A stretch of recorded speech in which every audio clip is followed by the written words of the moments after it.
Good evening, ladies and gentlemen, and welcome to another live production of the Canadian E-Motorsports Network on iRacing. It's time for some more action for Season 3 of the Canadian E-Motorsports Network Indycar Series, powered by Kyle's Fried Chicken and Barbecue. It's time to go doubleheader racing tonight. Get two races over with for the Greg Moore Cup and the AJ FOYT Cup, the season-long championship and the Oval Championship. Tonight, it is round 12 and 13 for the season-long Greg Moore Cup and rounds 5 and 6 for the AJ FOYT Cup. Welcome to the second annual Bangarang Hart 250, otherwise known as the Iowa Twin 125s. On the call here tonight, as per usual, both guys out of Prince Edward Island, Regan McCauley and Jordy Carraher with you tonight to bring you the live coverage of Canadian E-Motorsports Network iRacing IndyCar action. Jordy, finally some short track open wheel racing for the first and only time this season. Certainly a lot of stuff on the line, a lot of points, a couple of integral victories here, two races within one at the same track. There's going to be a lot on the line. Absolutely. I mean, if I recall, this is kind of where the tide of last year's championship changed as well on this particular night. So it's definitely a big one, especially later in the season. And like I said last week, it'll be interesting to see who's got the concentration down to be able to maximize performance in both races here tonight. And if they do, again, it could make a huge difference in the standings, whether it's overall or perhaps more so on the AJ FOYT Cup side of things. Absolutely. But before we get into all the action that we anticipate here tonight at the virtual Iowa Speedway in Newton, Iowa, let's go back to last week very quickly, where we had the second annual Belle Isle Grand Prix on the Belle Isle Park Island just outside of the virtual Detroit, Michigan. And I've made too many graphics like this.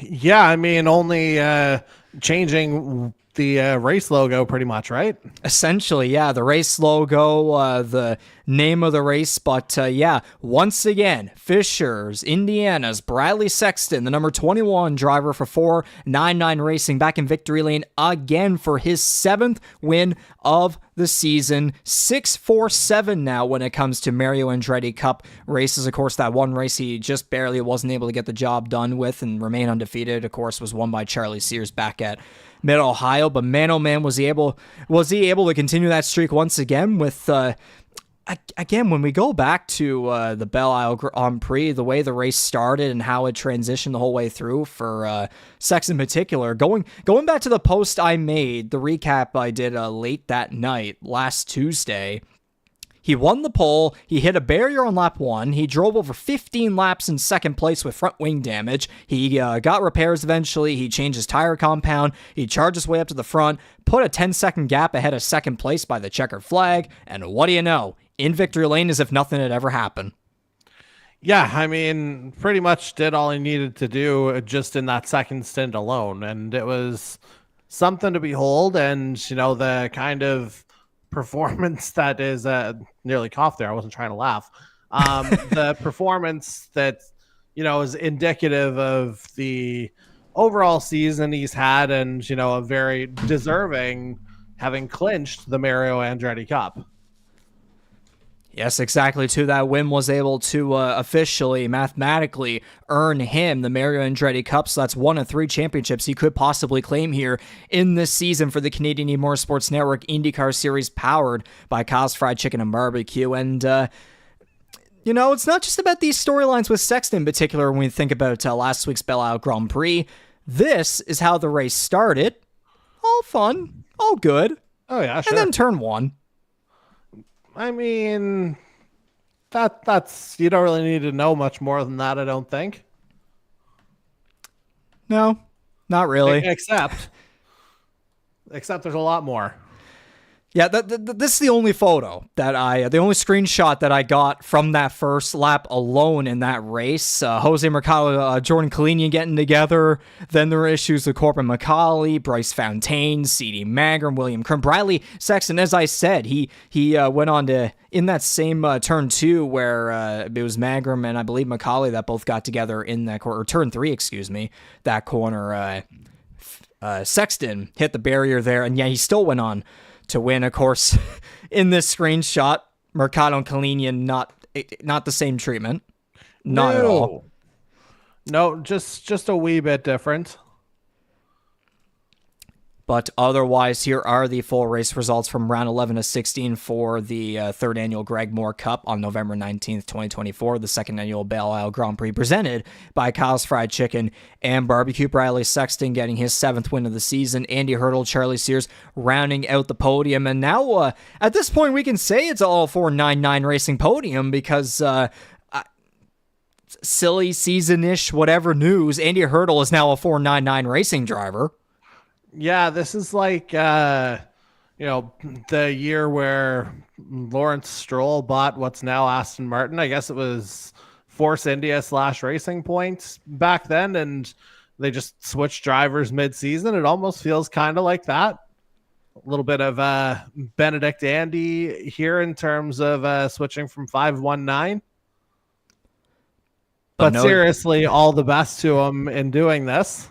Yes, he is. He's joining a powerhouse team, just getting down to the end of this current IndyCar season, and looking forward to seeing how well he does with the team to try and help out, especially a guy like Bradley Sexton and Stephen Ellis as well. If he joins along for the next season of the NASCAR series, expected to start around March or April of 2025. But Sexton, Hertel, Sears on the podium there. Stephen Ellis, driver the number 46 499 racing car to Mississauga, Ontario, goes on to finish in the top 5 in his Mario Andretti Cup debut. Initially, it sounded like he was only going to commit to the oval races, but there just so happened to be last Tuesday where he was available, and he took advantage of that, as tonight for the Iowa Twin 125s, he will not be available. So when we get to the AJ FOYT Cup points, he unfortunately is going to run.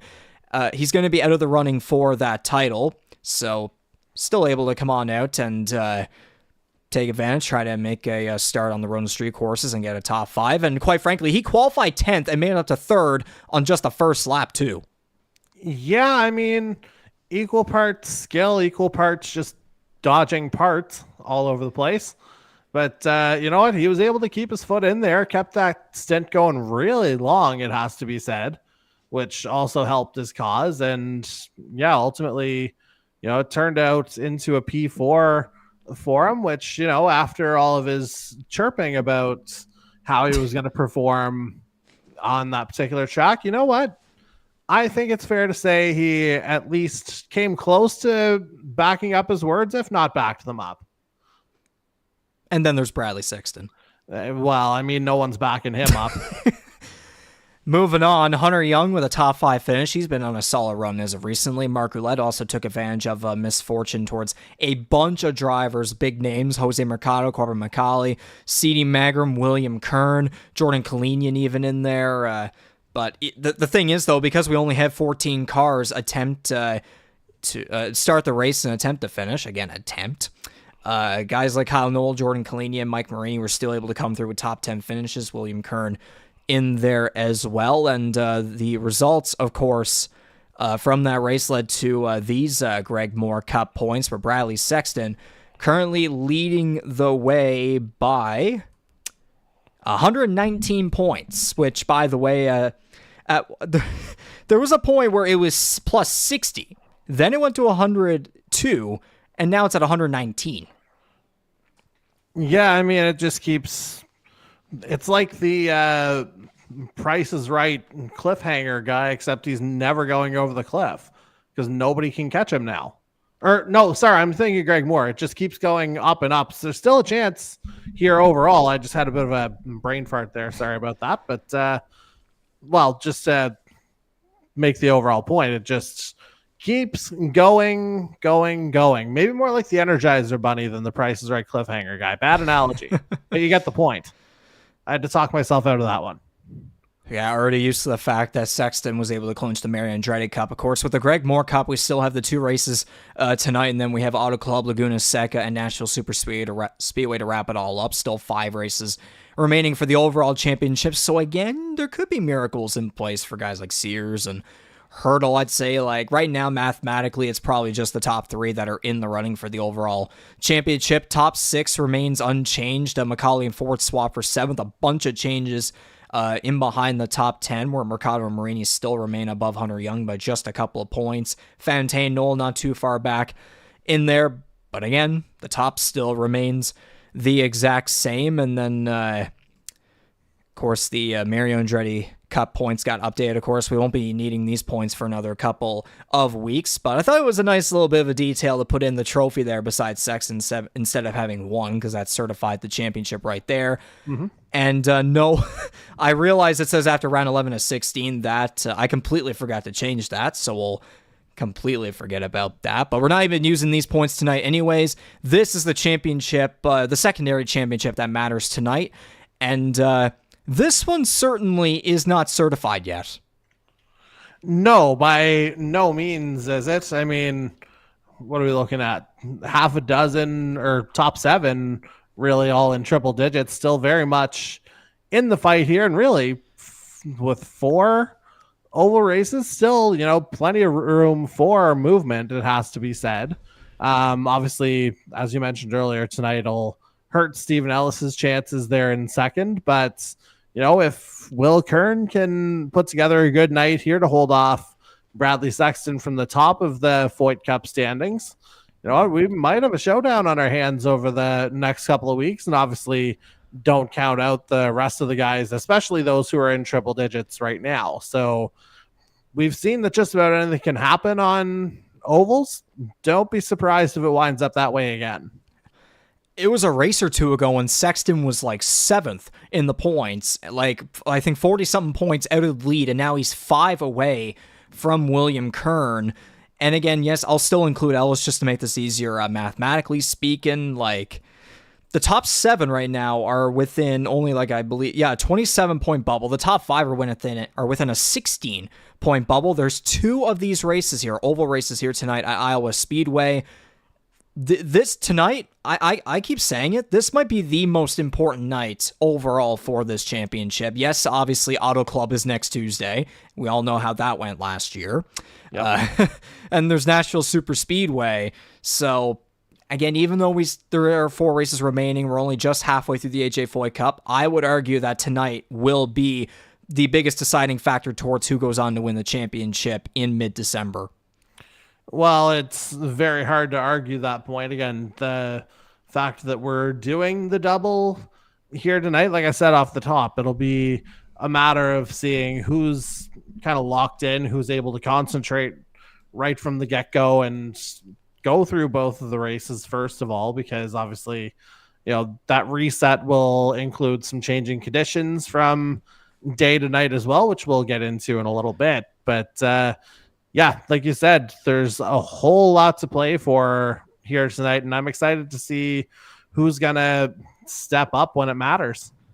So that entire top 7 outside of Ellis are all here tonight, ready to battle for the 2 victories here tonight at Iowa Speedway. There's also a couple of drivers down the standings that are just simply looking to salvage their campaign with a statement win, including Corbin McCauley, who won here last year. Charlie Sears was the other winner in there as well. Quickly to look at some of these other point standings before we get underway with the action here tonight. Of course, the Rookie of the Year standings, Sexton's pretty much well on his way to clinching that one, although the battle between Kalenian and Kern is still relatively close with 5 races remaining. Kern still catch up in there. Kalenian's been kind of dealing with some up and downs as of recently. So has Kern, though, which hasn't really helped in the chase towards Kalenian, but then Kalenian trying to get away from Kern hasn't really been helping overall either. Ellis was able to jump Jason Heaney thanks to last week, but now I imagine we're probably going to have a swap because Jason Heaney, I assume you'll have the live timing and scoring on your side so you can see what happened. Yeah. We'll get to that in just a little bit. But to wrap up these points and the recaps from last week, moving on. Okay, so pretty much, 3, 4, 9, 9 guys versus 1 there on either side. Essentially. Yeah, and then, okay, that's white flag time, folks, and we're not talking about final lap. Oh, can you... Moving on. That's the thing. We can't see them now in the overall standings. Moving on, here's the second half of the overall schedule here for the 2024 Canadian E-Motorsports Network IndyCar Series, just so that you can catch up to where we're at. We're at rounds 12 and 13 tonight for the Bangarang Twin 125s. We will have both twins here live streamed on the same broadcast here on our YouTube channel, so do stick with us the whole time through. We will have both races within the same broadcast. But we will, of course, begin with the first 125, which was won previously by Charlie Sears last year, where he dominated that one in particular. He led 121 of 125 laps en route to his victory after qualifying in second place. There were a bunch of cars that wrecked out, including one car in particular riding the catch fence at one point. Jordy, you were not here for either of the races, so this will be kind of your first time experiencing something like this. The doubles especially, yeah. And I think Iowa, like previously, my only goes with it would be on the NASCAR side. So yeah, this will be a completely different experience altogether. And I am just looking forward to more and more chaos because I would expect nothing less at this point. Yeah, I would say a complete flip of what we experienced back at the Indianapolis 500 a couple of weeks back, knowing those harsh track and weather conditions that the drivers had to endure, compared to tonight where we have our first and only night of open-wheel short track racing with a different car compared to last season, of course, with the IR18s instead of the IR01s, where there's a lot better control with the IR18s compared to last year. But there will still be situations of, getting tight or getting loose. Drivers have really been prioritizing the top line here at the virtual Iowa Speedway, but there is that availability of multi-groove racing throughout the night. There could be some tire wear, though, as each race progresses, that will cause cars to slowly kind of get away from each other. But all in all, there's some stuff to expect, but there's also some mysteries we're all just kind of have to find out naturally.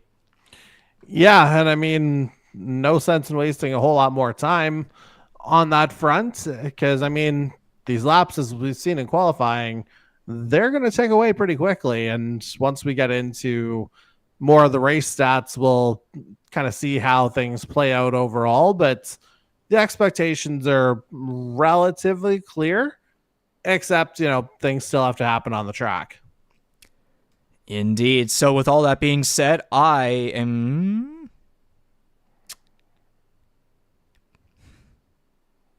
only 30. Yeah, I'd say we could probably get into I could give them the words and then we can just let them pace around for maybe 2 laps or so. Sure. Let's do it. I'm going to go quickly into iRacing voice chat through race control here. Give these guys a quick speech and give them the most famous words in motorsports and get the IR18 engines fired up for the first of the Bangarang Twin 125s here tonight at the virtual Iowa Speedway. Thank you, Bangarang Hard Seltzer, for hopping on with us for tonight to present these races. We'll see you guys in just a little bit.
And so the engines have been fired up here at the exit of pit road at the virtual Iowa Speedway. It's time to introduce each and every one of the cars and stars of the Canadian E-Motorsports Network IndyCar Series that will do battle here tonight for 2 victories at Iowa Speedway, 125 laps in each of the 2 races and 109 miles. Let's introduce each and every one of these drivers now, starting on the front row, where we have on the pole. What a surprise. This is a great statement potentially by the number 9 car for First Gear Racing out of Altoona, Wisconsin. That is Jason Heaney. Alongside him, driving the number 12 car to Thunder Bay, Ontario, that is Mike Marini. Moving on now to row number 2, where we have the driver of the 00 car to Salisbury, North Carolina, still looking for his first win of the season. The reigning NASCAR Series Rookie of the Year is Jordan Kalenian. Alongside him with multiple poles on the oval side, still looking for his first oval win. The driver of the number 1 Tornado Alley E Racing IR18 out of Atlanta, Georgia, is your runner-up in the recent Indianapolis 500, CD Mangrum. And rounding out the top 5 on the inside of row 3, we have current AJ FOYT Cup Points leader Will Kern in the number 31 Hyperdrive Esports entry out of Dansville, New York, starting in 5th. And on his outside is the number 15 Storm Surge Esports entry of Kyle Knoll out of Middlesex, North Carolina. Moving on to row 4, we have founder of the Canadian E-Motorsports Network, driving for Winston Racing Group, the number 2 of Dan Cudmore out of Stanchel, Prince Edward Island. And we kind of talked a little bit about this in the pre-race show, making his debut for 499 Racing here out of Dayton, Ohio. Qualified 8th, Andy Hertel in the number 7. Now to 9th place, where we have one of the reigning winners of the Twin 125s last year, the driver of the number 17 Macaulay Racing car to Charlottetown, Prince Edward Island, your reigning NASCAR Series champion Corbin Macaulay. Alongside him is the driver of the number 80 First Gear Racing car to Pefferlaw, Ontario. That is Mark Ouellette. Might as well just get the rest of the grid pretty much over with here. Row number 6 has the other 2499 Racing guys. They're going to try to charge their way from the back to the front. The number 32 car out of Charlottesville, Virginia is your reigning IndyCar Series champion Charlie Sears. Alongside him is the 7-time winner this season and rookie. The number 21 out of Fishers, Indiana is Bradley Sexton. And to round out the field, the driver of the number 77 GTR Motorsports car to St. Catharines, Ontario is Hunter Young.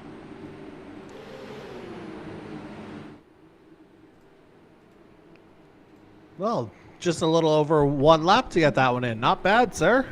Yeah, and quick race analysis before we send these 13 drivers off racing here at Iowa. 125 laps, 109 miles, 40 miles per hour pit road speed. Fuel window is about 65 to 70 laps. Of course, only the primaries for the available tire compounds and full course yellows are on.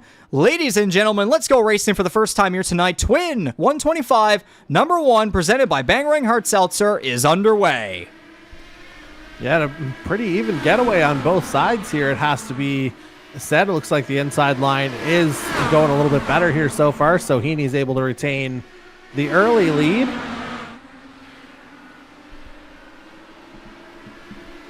And Heaney is going to lead the first lap. Hey, look at Jason Heaney go. A little bit of possibly some openings here given American Thanksgiving week. Early Thanksgiving wishes from your friends in the north here, first of all. Yeah, we'll have to see if, as you said, this provides an opportunity for some guys to make some moves here. But while others are enjoying the turkey, the guys at Iowa Speedway, they're trying to avoid the rather horrific children of the corn who might pull them up into the wall. And I was just talking about this behind the scenes. Bradley Sexton charging his way up to the front. He's already in 6th after starting 12th. Yeah, not necessarily a shock there, so to speak. But, we've seen the kind of racer he is. Like, we can't be surprised by any of this. And really, one of the main reasons he's not, I would say, at the top of the FOYT Cup standings right now is just sheer bad luck. It's not like he hasn't been in contention. That course definitely has been more of a roller coaster on the oval side compared to the road and street course side there, as Knoll and Marini really battling hard there side by side for the 3rd position. Sexton has made his way up to 5th. He's trying to battle for 4th. Or that's still 5th, excuse me, with Kern. Kalenian from 3rd to 2nd. Marini from 2nd to 4th. He's got Kern all over the back of him. Jason Heaney about a second ahead of Kalenian with the race lead. What a run by this guy so far. And here's the thing. a 1 second lead over a 17 or 18 second lap. That is nothing to sneeze at here, folks. Or cough at in Regan's case. Yep, that's why I exactly muted right there, as we were just about 3 wide off of turn 4 down the sort of front stretch. Yeah, it looks like... Oh, man. Mangrum got a bit squeezed right there by the 31. They all managed to keep it going. Actually, that's causes Marini to drop back to 9th. Yikes, that is a rough kind of turn of fortune here for the 12, considering, again, he was on the front row. Well, very much with our race leader. Very different fates kind of arriving for those two. Kern and McCauley going at it for a top 5 position.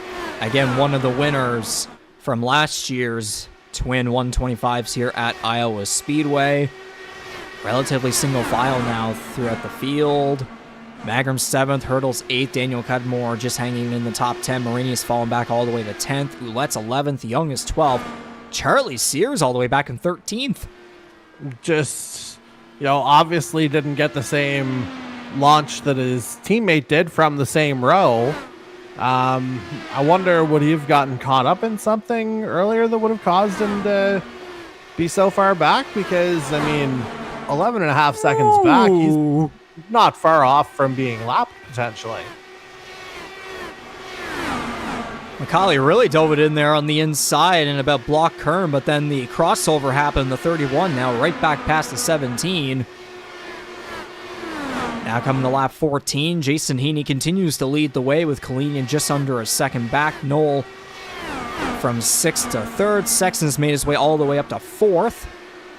Oh, there goes McCauley! Oh boy. Spin off to caution. He was able to hang on to it, but yeah, not quick enough to keep away from the iRacing full course caution sensors here.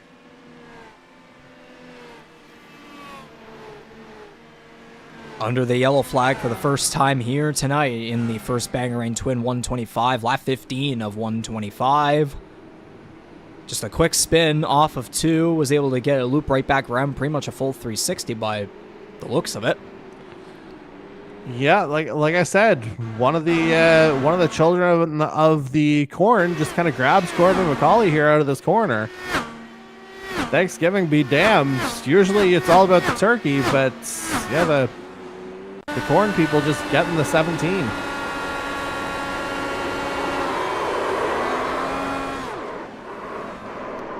But a very controlled spin, as you can see on the onboard cam. After that, he heads to pit road.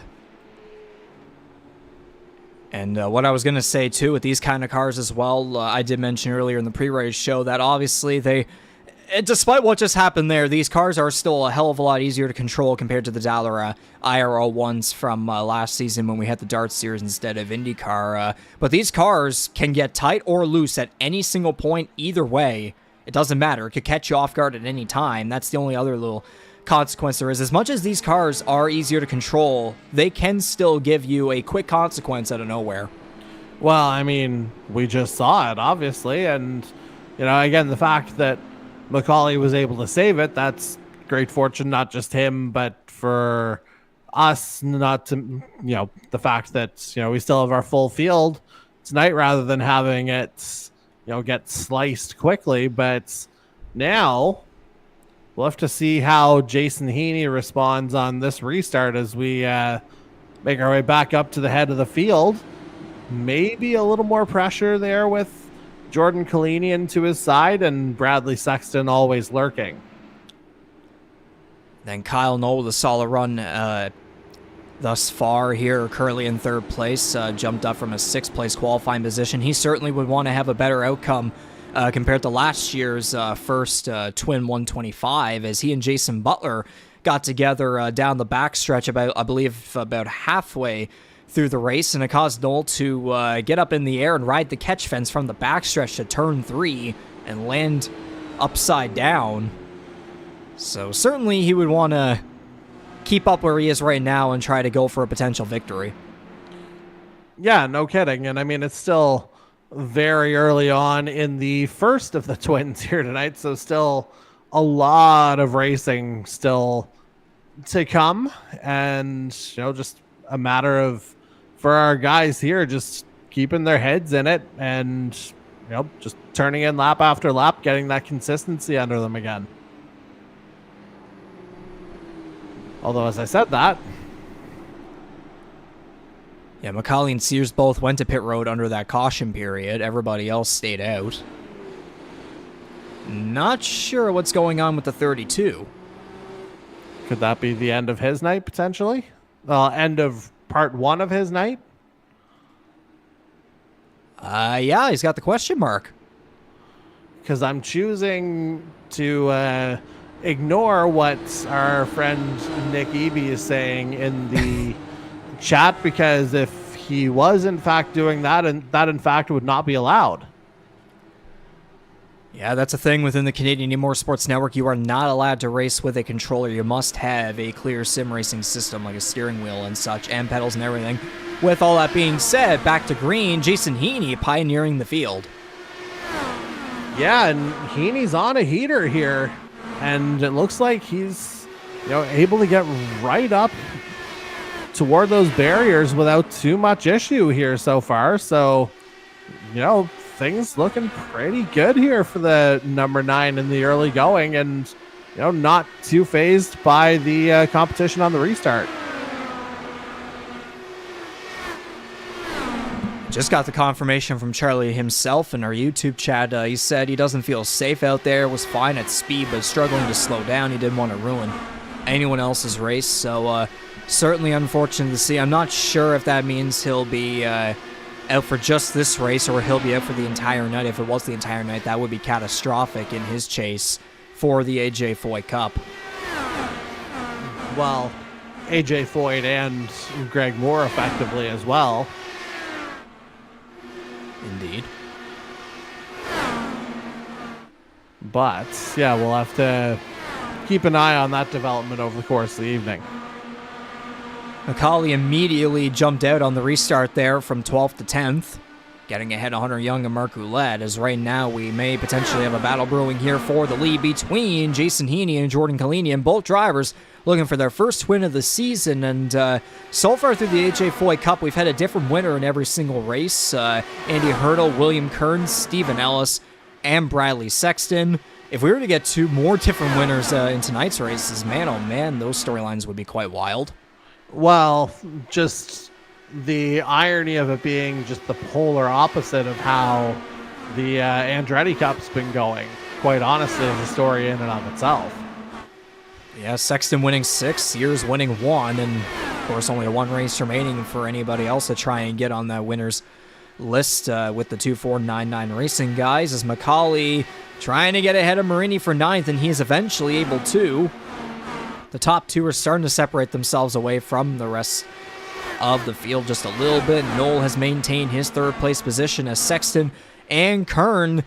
If we take Ellis out of the occasion, that's basically the top 2 drivers in the Oval Championship going at it. Yeah, and obviously Will Kern is going to be very conscious of that as well, and certainly not wanting to let the 21 get too far away from him, and potentially even fight back on him here. McCauley now past Cudmore for 8th. Sexton remains up high, Kern down low. Remaining at about a similar distance there, as Kalenian's trying with all his might to use the inside to try and catch up to the number 9.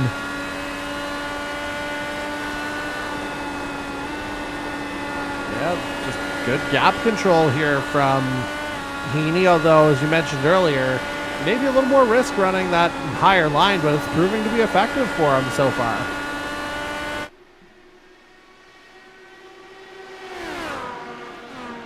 So the entire top 3 right now would all be looking for their first career win in the Canadian E-Motorsports Network IndyCar Series. And then there's Sexton back there in 4th, where if he were to get at least one win tonight, he would achieve the new record of the most all-time career victories in the IndyCar Series, getting past AJ FOYT and also his teammate Charlie Sears, as there's currently a 3-way tie at 7 victories each. Yeah, and I mean, the way he pretty much arrived right away on the road and street course side of things, again, I don't know if we've seen that comparative level of dominance in any of our disciplines, really. And the fact that he's able to maintain that from start to finish, like, it's a testament to the kind of driver he is. And again, I mentioned earlier the fact that the reason he's not the leader in the FOYT Cup standings is just pretty much bad luck. There's a tap from Heaney on the replay. Yep, and that's why Kalenian took the race lead. Good eye on that while it was yammering away. A couple of position changes towards the back of the field, as yes, we have a new race leader here now in lap 34, coming to lap 35, the 00 of Jordan Kalenian. Now 7/10 ahead of Heaney, as now Noel looks to try to get within the mix, or actually, as a matter of fact, that's about 4, 5, 6 cars potentially within a bubble there for second. Yeah, I mean, this is pretty much the gap that Heaney, was enjoying before the first caution flag came out. And now that he's had that first mistake, that's allowed Kalenian to get that open air, and that's going to throw our pole sitter back into the clutches of the field.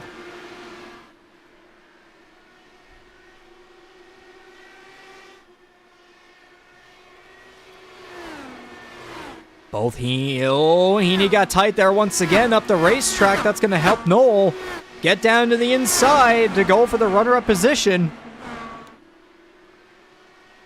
Yeah, we'll have to see. It looks like Heaney's holding on for now. Again, that outside line, especially through the corners, is the most prevalent line with these guys. You can try to use the inside to pass somebody, but you really have to time it well and have almost the correct speed and turning there, as Noel just about made contact there with Heaney down low, trying to get past him with all his might. And again, as I was saying, if you're able to slide it in, like basically dive bomb it and get in front of the car and just barely stick it ahead of them, then you might just be able to have some good luck there, as yet again another slide at a Noel off of 4. Just about tagged the left rear of the number 9.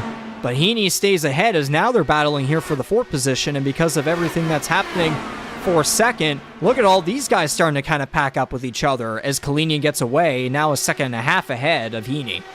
Yeah, and right up until that happened, you could see Noel and Heaney actually building a bit of a gap to this group running 4 through 7. But then you saw them get, a little bit tight with each other.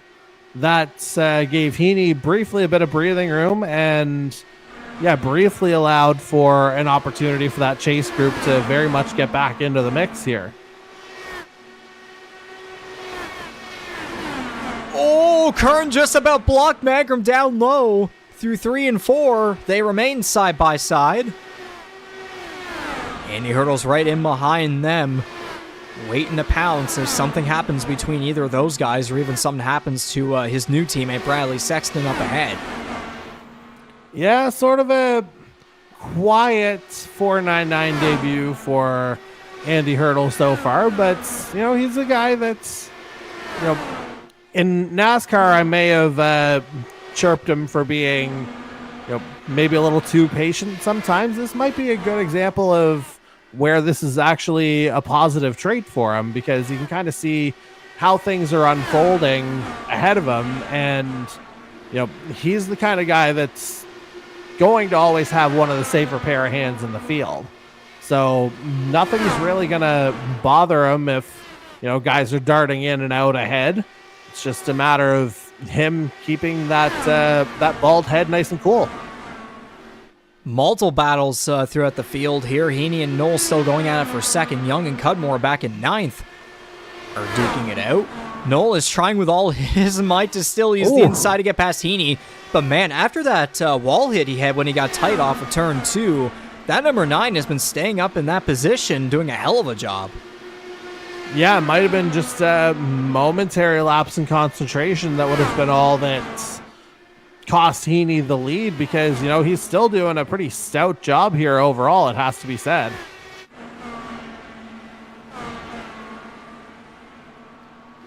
Geez, we got like battles for 2nd, 4th, 6th. Look at McCauley trying to make his way up in 8th after that spin that caused that first and only caution so far, and then going to pit road. Ouellette and Marini might be on their way soon here to being lapped by Kalenian. Kern and Hertel close quarters there through 1 and 2. McCauley waiting to pounce. Yeah, and again, Kern, he's got to kind of be careful here now that, you know, Sexton's ahead of him on the track. It had been 2 positions, but I think Mangrum might have overtaken him there a moment ago, or maybe I was just misreading that. But again, battles abound here on the track, like you say, and, you know, could have, well, they will have some strong effects on our FOYT Cup standings here. So again, if you're Will Kern, make sure your eyes remain trained on that 21 to make sure that, you know, he doesn't get too far away from you. And yeah, you were seeing it correctly, I believe, when you were talking about Nolan Heaney there. The 15 did indeed overtake the 9 just a lap or 2 ago. As these guys are trying to get past lap traffic, CD Mangrum trying to take advantage. Almost through the middle there, trying to get past Marini and nearly past Heaney. Kern, Hertel, and McCauley still going at it back there for 6th. And during all of that, too, Daniel Cudmore made his way to pit road. He's now 2 laps down. There's just so much going on the racetrack right now. Well, chief among it, the fact that I think I might have missed Kyle Knowles' eventual move for P2. We barely did, yes. Okay, yeah, you probably caught it better than I did. I just happened to see it on the timing boards here.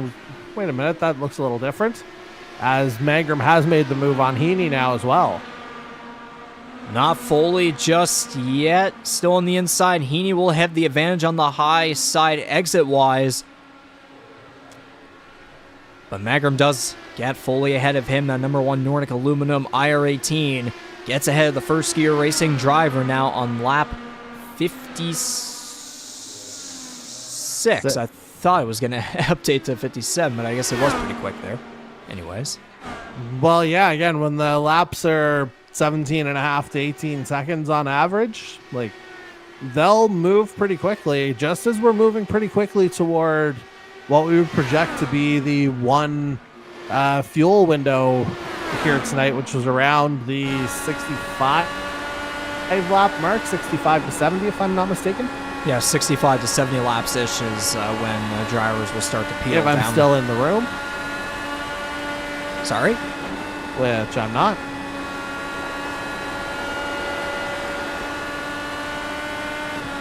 The order between 6th and 8th still remains Kern, Hertel, McCauley, but that 17 car trying to get past the new 499 racing driver. Also with a new look on his livery as well. Pretty stout.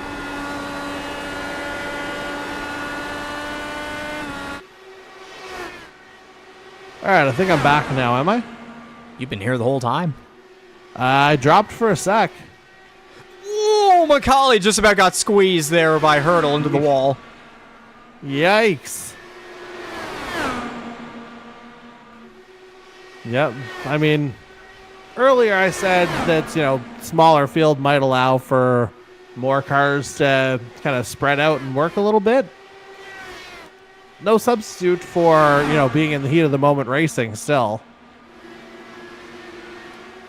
He tried to find that opening, and then he went to the inside of Hertel, and eventually was able to get by him, slide in between him and Kern. As I say that, Hertel to pit road.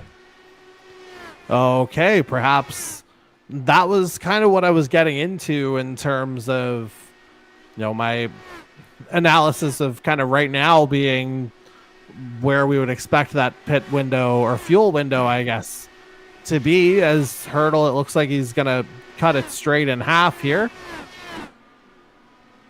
as it took me a second to process this being a bit of a wraparound pit lane. Now Heaney's going to make his way down. He had a bit of a wonky moment there. Was on the apron, back on track just a little, and then back to normal, but all good as Kalenian continues to lead the way. Just over a second and a half over Mangrum, who made his way up to second while, again, a bunch of other stuff was going on the racetrack. Hertel's pit stop time was 8 seconds. Heaney now down the pit lane. Yeah, and obviously having that stall right at the end, we'll see what Heaney opts for, whether it's just, yeah, it looks like just fuel. Didn't see the tires go up. Or didn't see the car get jacked up at any point.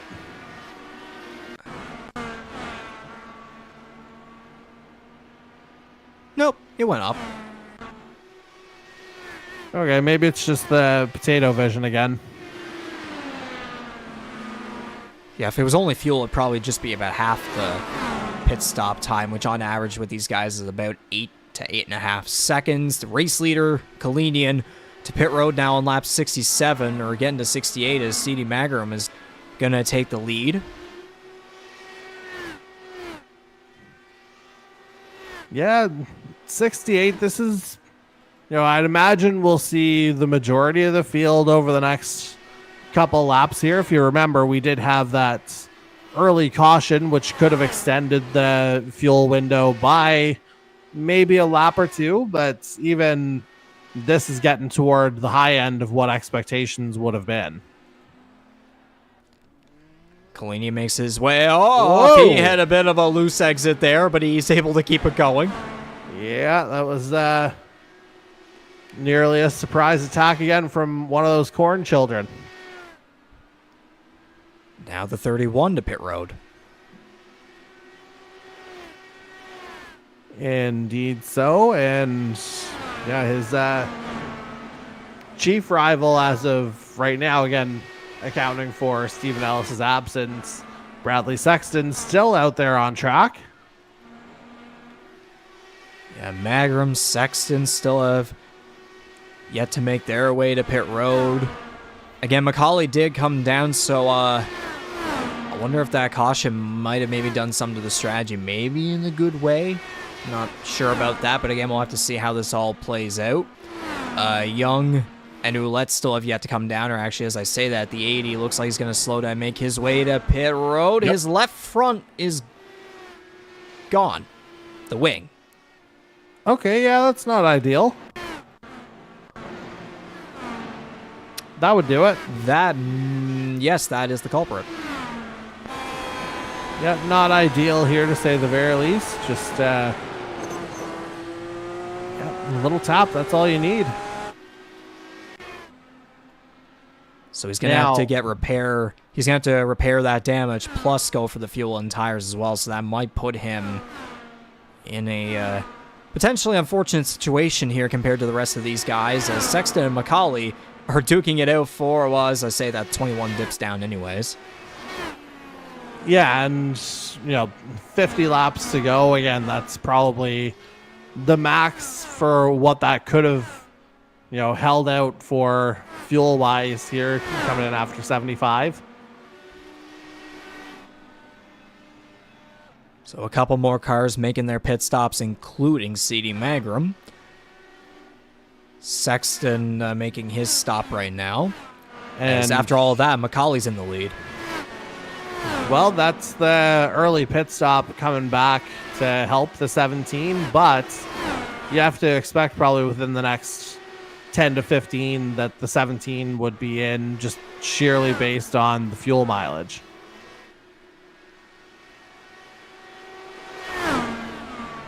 So yeah, based on how that would cycle out, if we were to take that into account, that would mean right now Kalenian has the race lead by about 3 seconds over Kyle Knoll. And I believe the 50 and the 1 were going at it there while we were paying attention to other stuff. Sexton's back in 5th, or what might eventually be 4th. Then there's Heaney, Hertel, and Kern kind of within a bubble there for 7th, or 6th, excuse me, at the moment. Yeah, everybody just kind of hanging on as much as anything here right now. Just trying to maintain station, I guess would be the best way to put it, with obviously McCauley still being out there. That kind of makes their board a little weird with everyone at least a lap down, but that'll eventually cycle its way through in due time. Jason Heaney versus Andy Hertel for 6th right now. As I'm looking in the live chat, we have a number 22, Bryce Fontaine, cheering on his Hyperdrive Esports teammate. Yeah, and that pit stop certainly didn't help his teammate at all, did it? Kern down to 8th. But if there's a strategy play and call in play here, we'll have to see what Will Kern might have up his sleeve.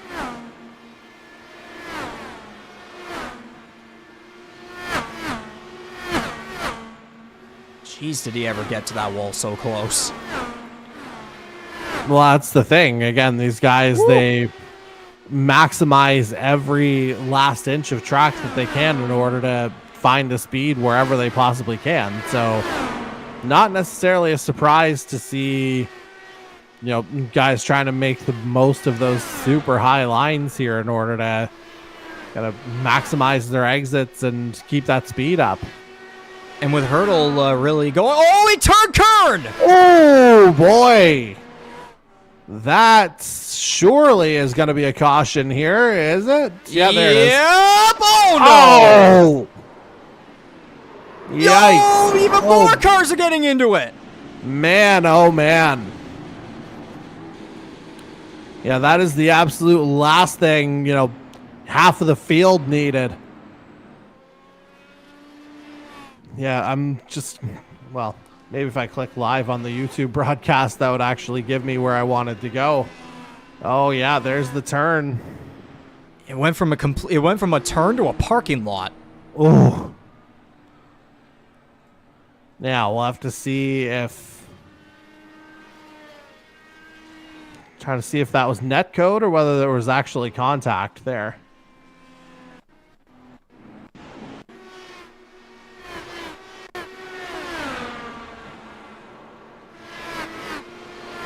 So yeah, there was the contact there between Hertel and Kern, and then Kern in the middle of the racetrack doesn't get on the brakes. Young gets collected, and then Marini, Knoll, and Mangrum all pile in. Yeah, just where Kern was positioned, there was just nowhere to go for anybody. We'll get a good look at it here to see, again, if it was net code or actual contact. Oh, yeah, there was a touch.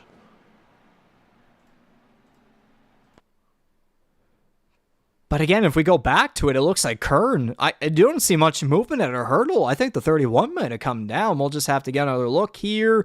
Yeah, that's fair. It's more the 31 coming down, so... Yeah, it wasn't clear. Not exactly sure what was going on there in the minds of those drivers right there, but nonetheless, then, from there... Then everything happened. Still in slow motion on the replay here. Yeah, Marini did have the opening there to get past, but instead gets turned around. Then Knoll has nowhere to go. Then Mangrum piles in.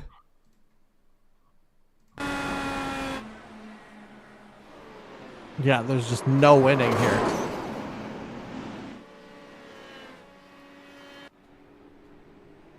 Now, with that said...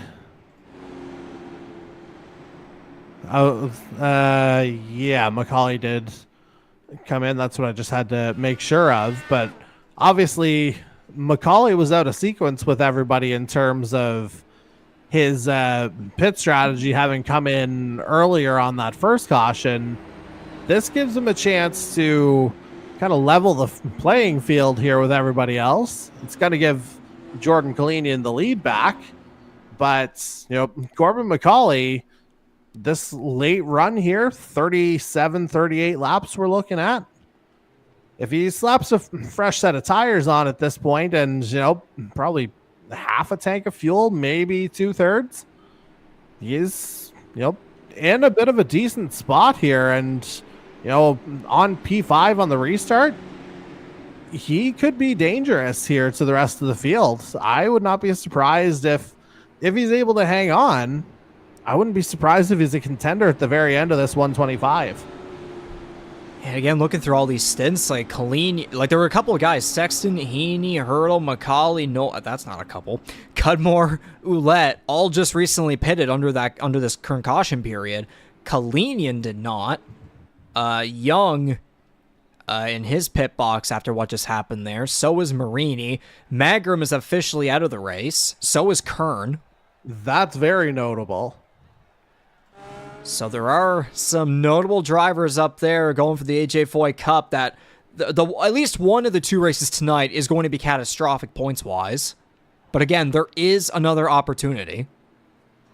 There is, but I mean, it's not like the points are cut in half. That's the thing, too, though. There are a lot of points when it comes to these races. So whenever we combine them together and, like, again, too, with race 2, you still have to survive that one as well and make sure you don't have a similar wreck as to what just happened here in this first race, which there were about 2-3 guys last year that had that happen where first race they wrecked out, second race, things were looking good, and then boom, points killed them. Yeah, just, this is one that's going to do some damage here for now. But again, quick reset here, give a little bit more time for those guys who had to retire their cars. Give them that extra time to breathe and just come back stronger for the second of the 125s, which they'll have to do in order to kind of salvage the evening. Despite getting caught up in all that, Kyle Knoll is back out on the racing surface. He's without the left front of his front wing.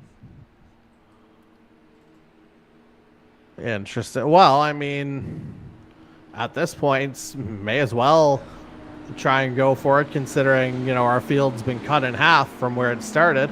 Yeah, we only have 7 cars left on the surface. We thought that was only a Belle Isle thing. Well, it took longer. True. But right now, for this first race, it looks like we're down to Jordan Kalenian, Bradley Sexton, oh boy, Jason Heaney, Andy Hertel, Corbin McCauley, somehow Kyle Knoll, and even though he's 2 laps down, Mark Ouellette. And it looks like Daniel Cudmore just DNF'd. Yeah, that would be 4 DNFs and 2 that's, we're still unsure of in the form of Young and Marini currently. Well, there goes Young as I say that, officially a DNF. Or he was anyway, but the tire just came back. Back to green. Now it's question mark again.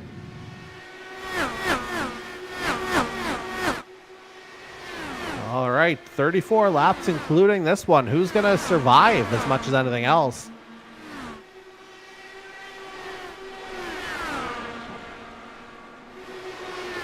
Unfortunately, not the car count that we would have had back at tracks, the likes of Texas and Michigan, I believe. But nonetheless, this is why in these situations we say quality over quantity, and we still have a lot of incredibly talented drivers left in this one to duke it out for at least the win in the first 125. Again, there's still another 125 later as battle for the lead, Jordan Kalenian versus Bradley Sexton. All right, this one could get a little spicy. Obviously, we've talked almost ad nauseum about what Brad Sexton's capable of just about anywhere he goes.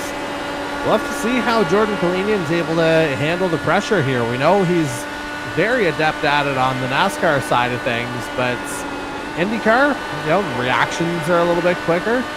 If Sexton tries to pull something out of the bag here, we'll see how that defense ultimately looks from the 0-0, but we'll see just what that overall experience is going to be like here, and it could be a very hard defense here for the 0-0. It'll have to be. And like Kalenian, 27 points out of the AJ FOYT Cup lead. Sexton 5 out of it. The current points leader, William Kern, out of this race. A lot on the line for these guys here, trying to take advantage of some very, very valuable points. Of course, there's Andy Hertel in there as well. Right now, 7 points out of the lead. Macaulay's certainly a lot more way out of it compared to the other guys, but for him, it's just, at this point, just trying to get a win. Yeah, absolutely. Just kind of get that mojo back as much as anything else, because I know the last few weeks have hit him hard, especially. I mean, like, it's been chaotic for him this season. Indy 500 did not go his way, and it looked like Michigan wasn't going to go his way until a wreck that collected basically half the field was able to give him a top 10 finish, even though he was many laps down. But the number of laps down he was compared to when the wreck happened actually helped him somehow. So tonight, just looking to come out here and top 5 finish, maybe a podium. Don't count him out for a win either. There still is some time. Maybe something happens with some of these top dogs up here going for the lead. Maybe the trend that we saw with that wreck earlier, maybe it continues onward here, as there goes the 21 down low, side by side for the lead in the first Bangarang Twin 125. Yeah, he's certainly going for it here on Kalenian. But, Kalenian's able to hold it here for now to lead. Actually, if we look at Kalenian's lower third, I'd be curious to see how many laps he's actually led in this one.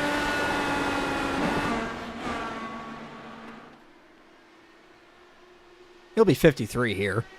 Okay, so almost at the point where he can grab that bonus point for leading more laps than anybody. So that could be, a swing in the corner of the 00, especially if he's able to hang on. Obviously, added incentive to do so.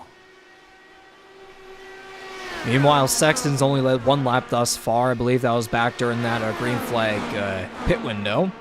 Hertel was 0. Macaulay's led 11 laps. Heaney's led 31. So we've had multiple different leaders in this race thus far. I mean, if we were to go to the race summary, after 105 laps now, 2 cautions, 96 laps under green, 9 under caution, 5 lead changes, 4 different leaders. Jason Heaney still has the fastest lap of a 17.373 to 184 miles per hour on lap 20. Weather, just because, why not? Partly cloudy, 27 degrees Celsius track temperature, the humidity at 60%, only 9 kilometer per hour winds coming from the northeast direction. Yeah, pretty calm conditions out there. It's not like we copied and pasted the 2 Indianapolis sessions, thank goodness.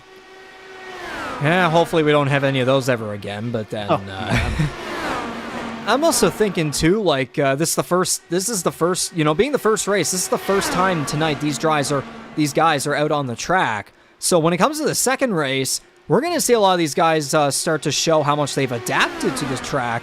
So we could see a little bit more competition in the next race, I'd say.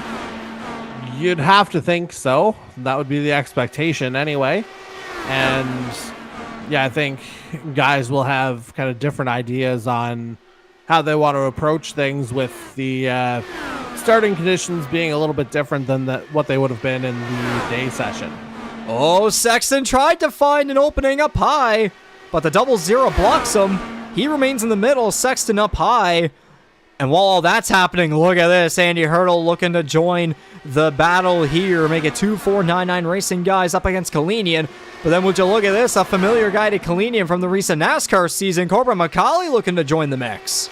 Well, that's the thing. As long as these guys are battling, that's just going to open up more opportunities for guys to catch up. Now, I think this is probably the extent of it. I don't necessarily foresee Jason Heaney getting back in 4 seconds behind this group with 13 laps to go. But, stranger things have happened.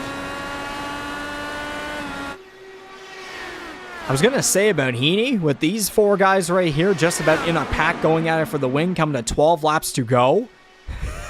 If all 4 of these guys were to somehow get together, he's in the perfect spot.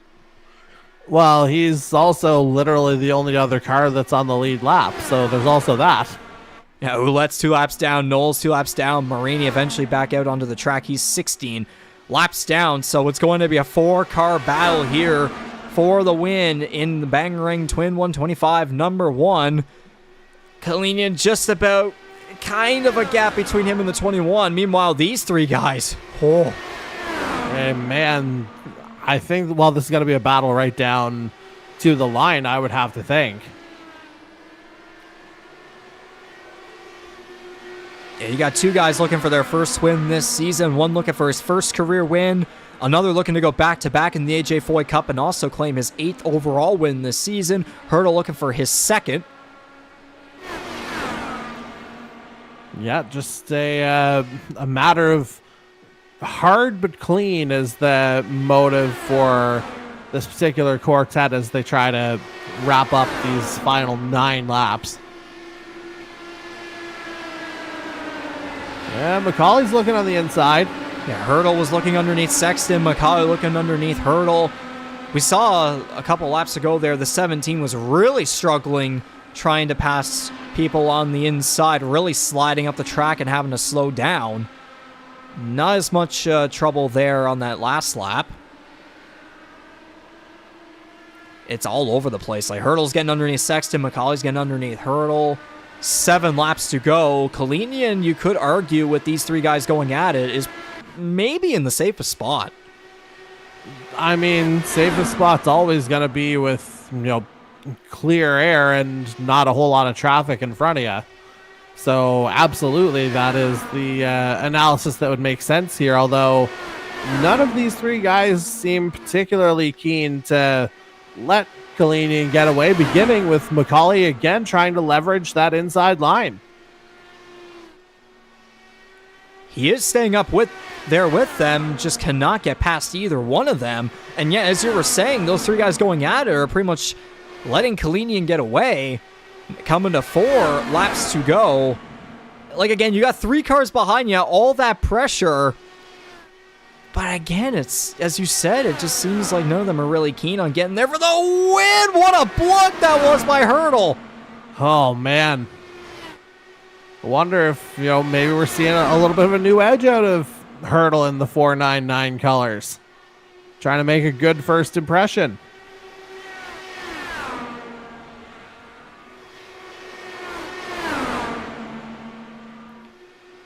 Macaulay was able to clear a little bit there for 3rd, but Hertel trying to take it back. Sexton's holding firm there in 2nd. Macaulay's going to get the advantage now in 3rd place because of that high line. 2 to go.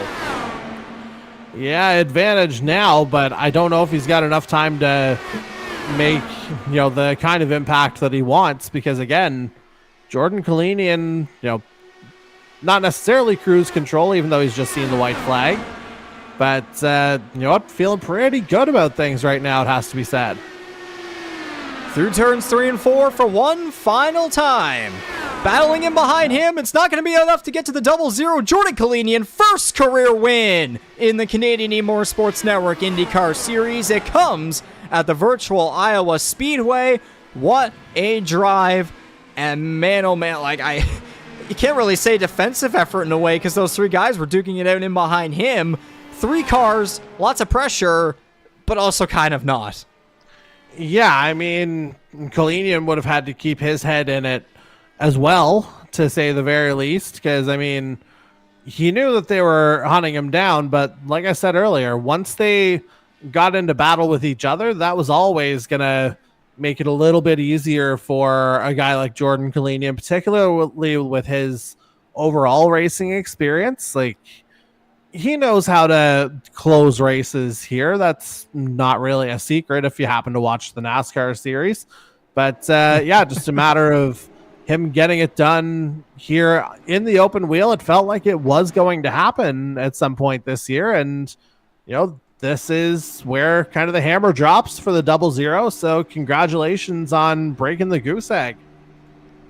Yep, there's going to be massive jumps in the points after this race here ahead of twin number 2 for the 0-0 and the 21. A great start to the night for the number 17. Again, he's going into twin number 2, which he won last year. So, go momentum start there for the 17. But yes, Jordan Kalenian finally gets to victory lane here for the first time in the IndyCar Series after a monstrous campaign in Season 5 of the NASCAR Series. And as I said earlier, we've had different winners in every single oval race thus far. There's now another different one. It's Jordan Kalenian. Man, oh man, has this been a long time coming.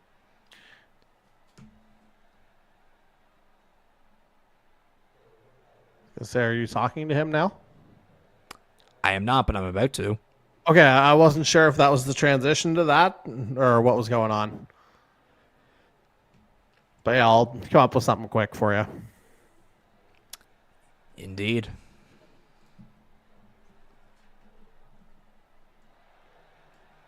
During the day.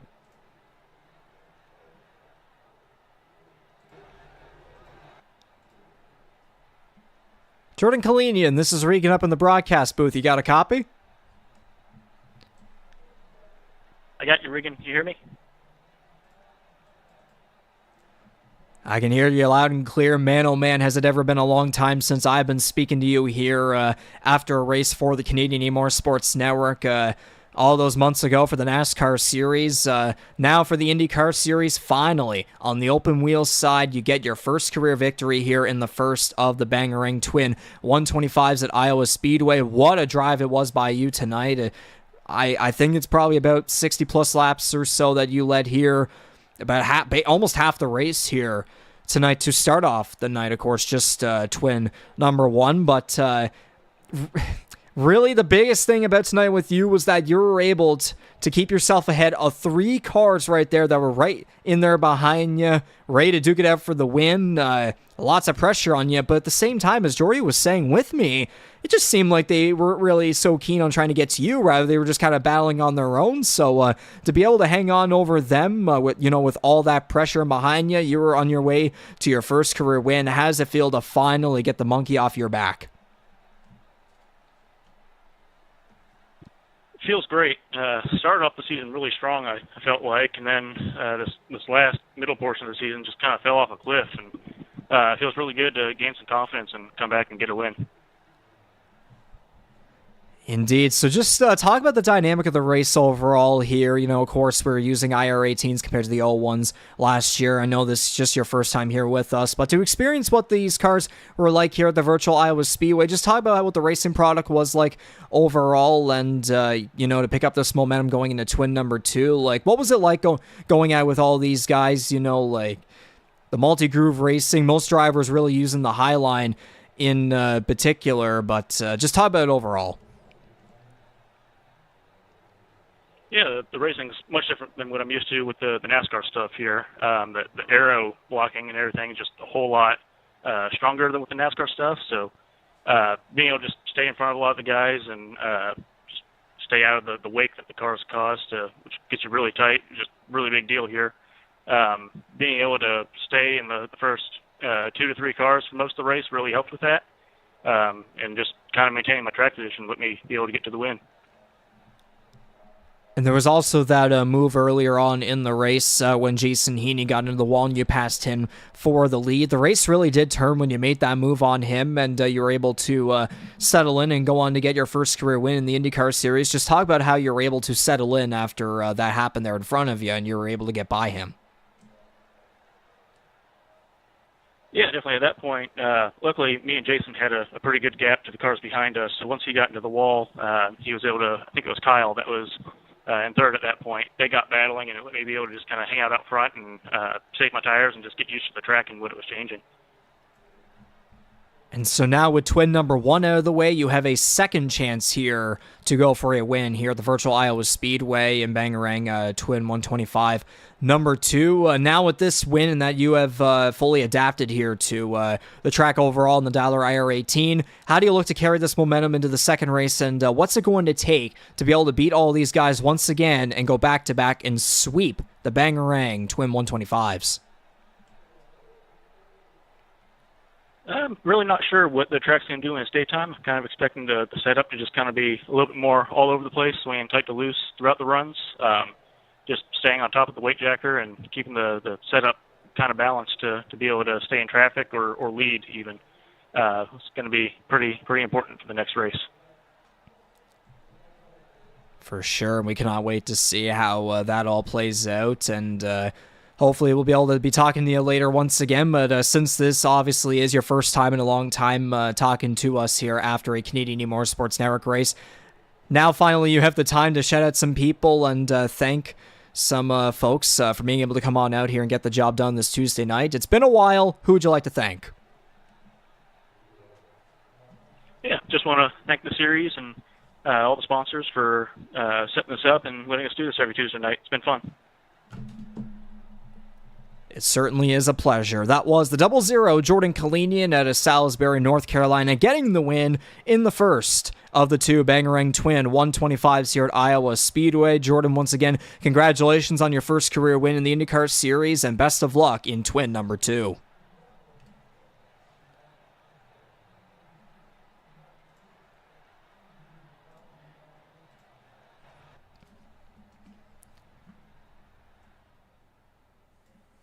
And so there you have it, a quick post-race winner interview there with a 00 Jordan Kalenian. Let's quickly go through the unofficial results of the first twin race here as well. Of course, Kalenian getting the win. Sexton McCauley rounding out the podium. Andy Hertel, 4th place. Jason Heaney from the pole finishes 5th. Last car on the lead lap, Mark Ouellette and Kyle Knoll both 2 laps down. Mike Marini 16 laps down, was still able to finish the race, though eventually came out of his pit box.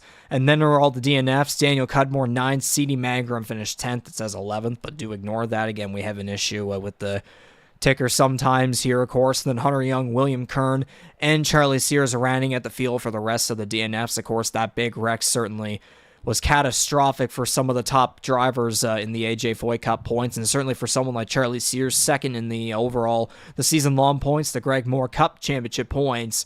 That is certainly going to cause Sexton to pull away even further on his way to trying to go for the overall season championship. And so, Jordy, that was the first one. We still have another one to do.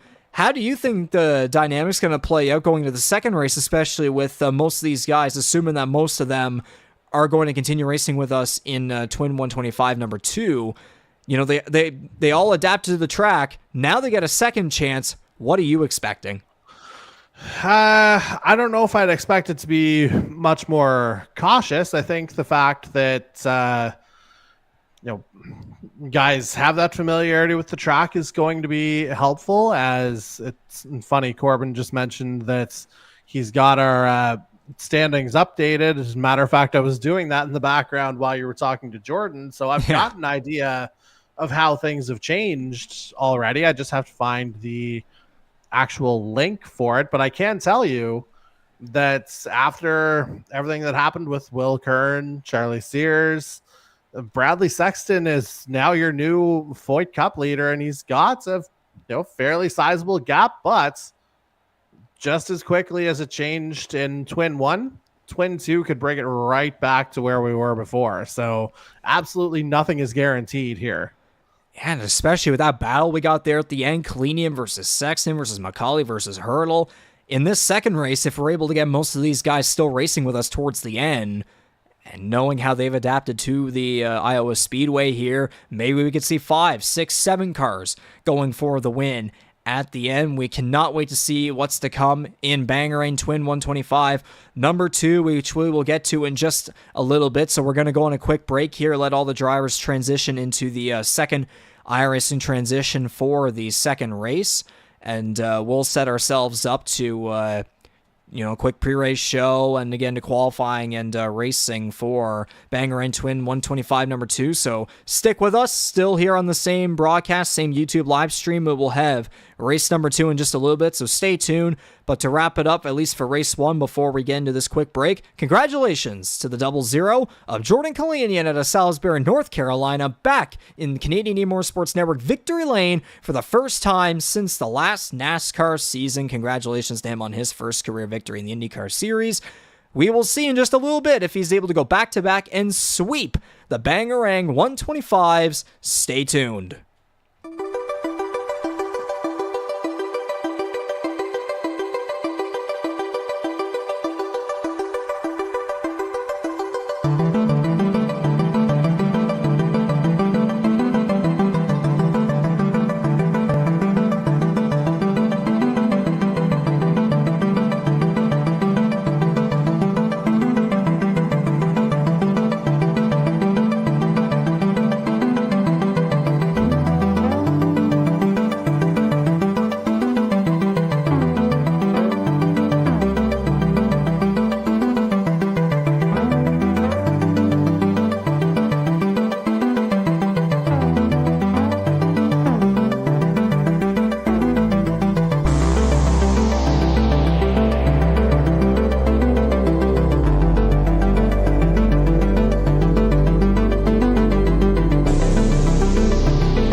We said earlier, it's doubleheader night. We have one down and one more to go. Welcome back, everybody. After the short break, we just head to more Canadian E-Motorsports Network action on iRacing for Season 3 of the Canadian E-Motorsports Network IndyCar Series, powered by Kyle's Fried Chicken and Barbecue. We just wrapped up our first of 2 races here tonight for the second annual Bangarang 250, also known as the Iowa Twin 125s. We completed twin number 1. Now we have twin number 2 coming up in just a little bit. It is round 13 for the Greg Moore Cup and round 6 for the AJ FOYT Cup. So that's season long, and then the Oval Championship. As yes, hello Corbin McCauley there. In behind the ticker. Of course, Regan McCauley and Jordy Kerr back at it with you guys to bring you all the action here for the 3rd season of IndyCar Series racing for the Canadian E-Motorsports Network. Jordy, twin number 1, we saw Jordan Kalenian come out with his first career win in the IndyCar Series ahead of 3 other cars that were right in behind him, ready to duke it out with him for the win. But quite frankly, it looked as though they were just battling for second place at that point. All the pressure was there, but also really wasn't. And that's what allowed Kalenian to go out and become the next different winner for the oval races for Season 3 of the IndyCar Series. So how about that for Kalenian? And just talk about the race overall. Yeah, first of all, long time no see, obviously. Yeah, just the fact that Jordan Kalenian was able to pretty much maintain a better grasp of control than maybe we realized over the course of the evening. Because, yeah, we had some stints where, like, Kyle Knoll briefly battled him for the lead. And man, oh man, Corbin's having a little rough time with turn 4 there. Anyway, yeah, that was something that Jordan Kalenian did not have an issue with, was control at any point over the course of the evening. Just like I said, kept a level head, was able to build out a gap earlier until that second caution came out with about 40-ish laps to go. And yeah, once he was able to settle back in, it was just, a matter of him keeping his focus ahead and not worrying about what anyone else behind him was doing. And, as you said, the fact that they were all battling each other, that made it a lot easier for the 0-0 to get back into victory lane here for the first time this season. Absolutely. So we'll do a sort of attempt to quickly recap the overall race results and the new point standings for season long in the Oval Championship. So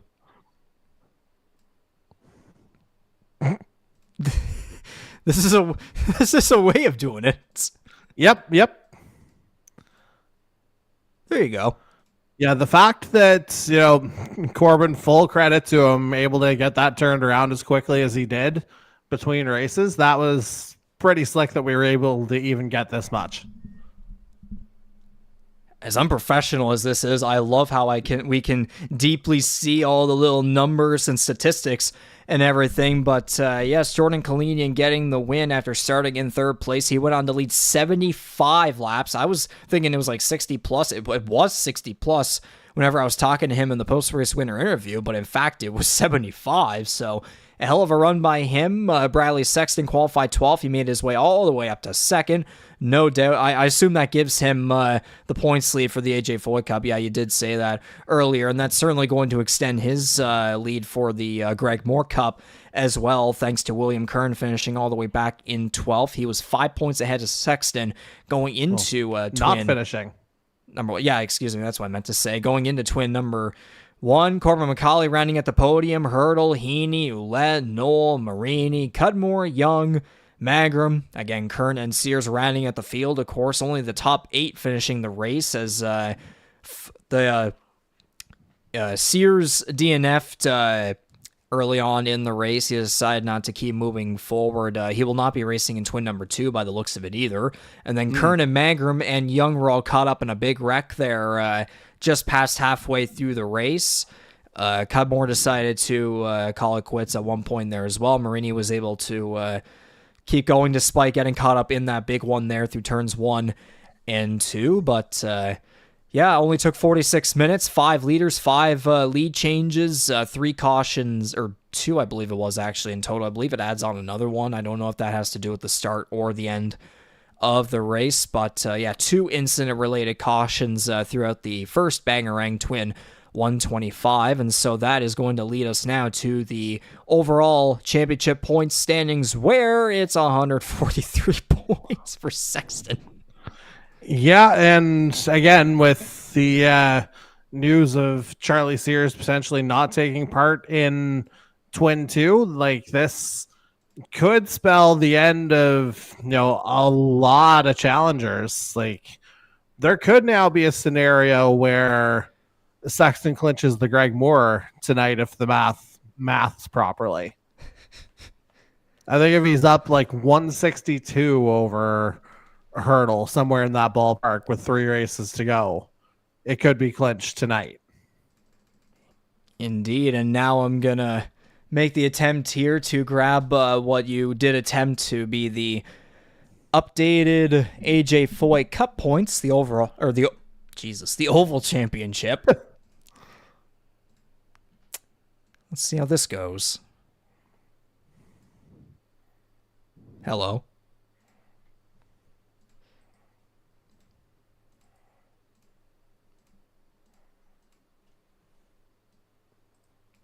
Sure. There we go. Yeah, we'll go with that. Again, the big thing is, the fact that now Bradley Sexton is also topping this particular go around here with a, to the best of our knowledge, 10-point gap over Jordan Kalenian. It might be 11. I know there was a little bit of conjecture behind the scenes on the allocation of the bonus points. We'll get that fully sorted out. So we'll break our backs here to tell you that this is an unofficial number, but as close to official as we can get without it being on Sim Racer Hub. And geez, after just twin number 1, like, even though Kern did drop out of the lead pretty badly there, again, these guys are going to have a second chance here to go at it, and Kern's going to have an opportunity to try and make his way back up. It's still quite a hell of a points ball here for these top guys. Only 11 points within the top 3. I can't do the math. For some reason, I can't do math when it comes to the rest of the way, but it's close.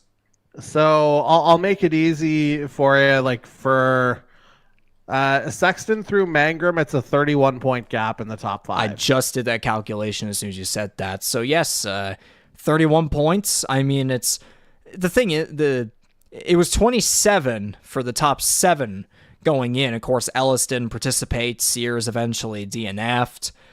But still, though, I mean, it's quite the bubble for the guys that will be participating tonight. It'll be, by the looks of it, these guys in particular. Like 11. Yeah, these guys in particular. At least towards the top. Yeah, and then you have Heaney still hanging towards the bottom. He'll be actually, if you just scroll down one more, you'll find him in 16th. There we go. Or T15, I guess, if we're going to be nice there. But yep, Bradley Sexton taking the lead there, and I can only imagine for the Rookie of the Year standings, Kalenian might have closed in just a little bit, but Sexton's still with quite the far lead. And then for the Nations Cup, no comment, moving on. Yeah, the less we say about that, the better, I think. But if we were to go off of the results from twin number 1, for the United States, top 5, it would be Kalenian, Sexton, Hertel, Heaney, and Knoll. For Canada, it would be Corbin McCauley, Mark Goulet, Mike Marini, Daniel Cudmore, and Hunter Young.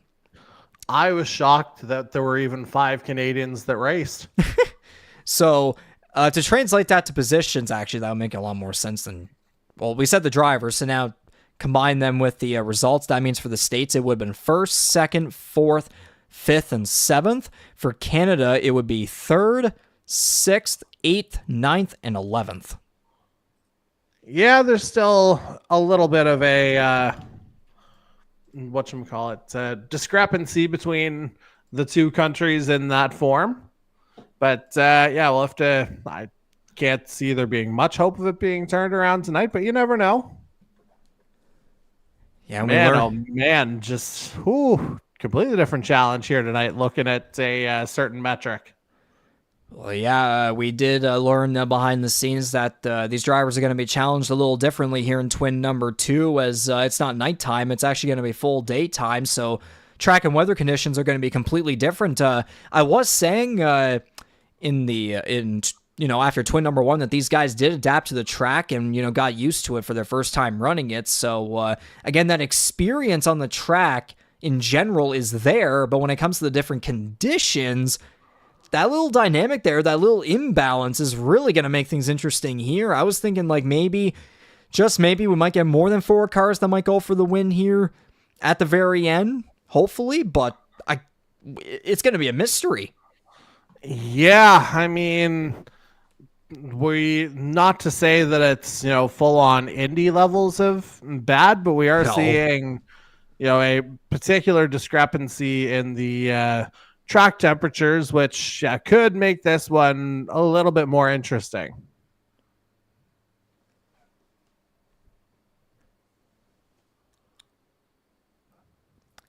With all that being said, am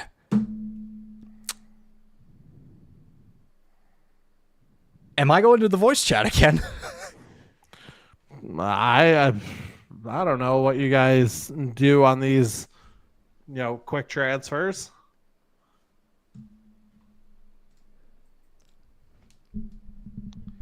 I might as well go in. I'll go into iRacing voice chat to race control, give these guys yet again another speech, and get the engines fired up out of these Dollar IR18s, and go racing for 125 more laps and 109 more miles here under the sun at the virtual Iowa Speedway. It's Bangarang Seltzer Twin 125 number 2 coming up in just a little bit.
And so for the second time here tonight, or with the time of day within the iRacing server, it's actually today. But anyways, it's time to introduce the starting lineup for the second Bangarang Twin 125-11 of the Cars and Stars of the Canadian E-Motorsports Network IndyCar Series have rejoined us here for this second twin.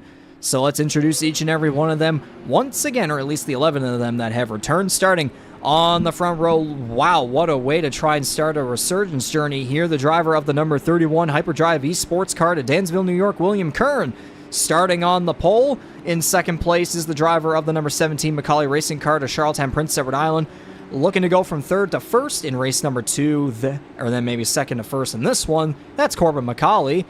Row number 2 features the driver number 15 Storm Surge eSports car out Middlesex, North Carolina. That is Kyle Knoll.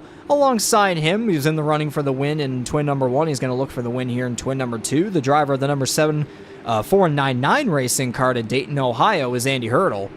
And we stick in the 499 family here to round out the top 5 as we have newly minted FOYT Cup points leader Bradley Sexton out of Fishers, Indiana, starting 5th. And he's alongside the winner of the first twin here tonight, the 00 of Jordan Kalenian out of Salisbury, North Carolina, as we move on to row 4, where we have the pole sitter from the first twin race, the number 9 first gear racing entry of Jason Heaney out of Altoona, Wisconsin. Then we head to St. Catharines, Ontario, where we find the number 77 GTR Motorsports entry of Hunter Young starting in 8th. And around at the field here, row number 5, the driver of the number 1 Tornado Alley E-Racing card of Atlanta, Georgia, looking to improve on his twin number 1 result, CD Mangrum. Alongside him is the driver of the number 12 card of Thunder Bay, Ontario, also looking for an improved result, that is Mike Marini.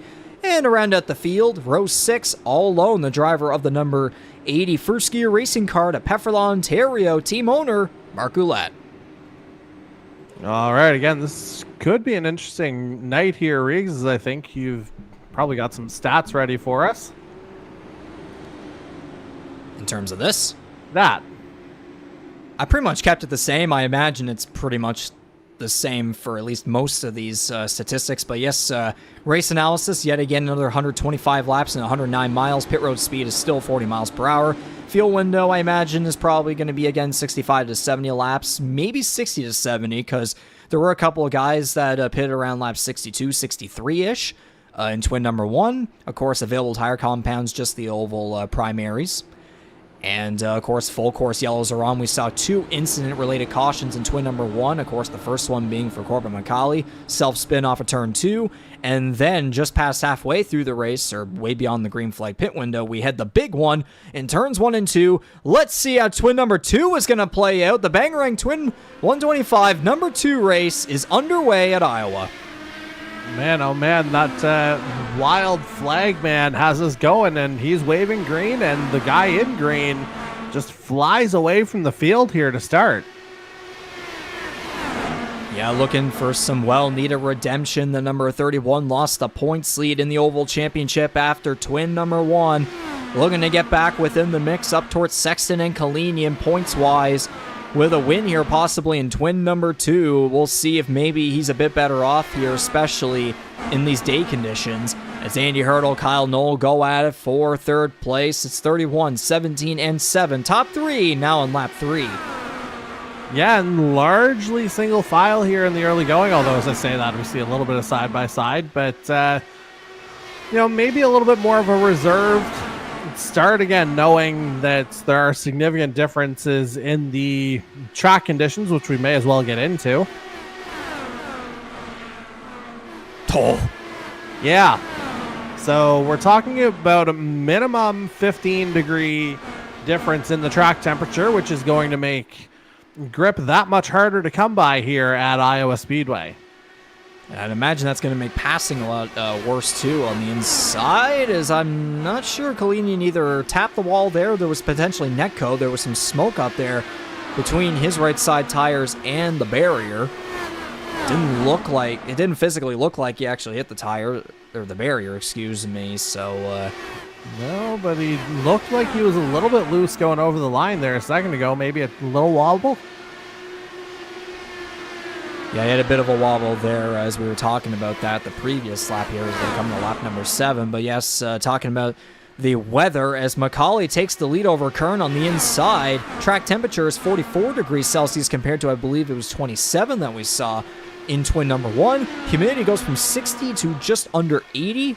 Wind speed is 14 kilometers per hour coming from the east. Sexton, Knoll going at it for 4th. It looks like the 21 gets ahead. Yep, just able to calmly sneak by. And again, we have that realization that I had during it actually was during the pre-race that it hit me that we absolutely have a Greg Moore Cup clinching scenario for Bradley Sexton following the events of Twin 1.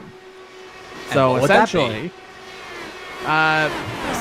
if Sexton can finish 5 points ahead of Andy Hertel, then that gap would be insurmountable at that point with 3 races to go because we established the gap to be 157 between those two. Of course, I'm not considering Charlie Sears in that because he is not racing in the second of the twins. So Hertel would be the next in line, so to speak.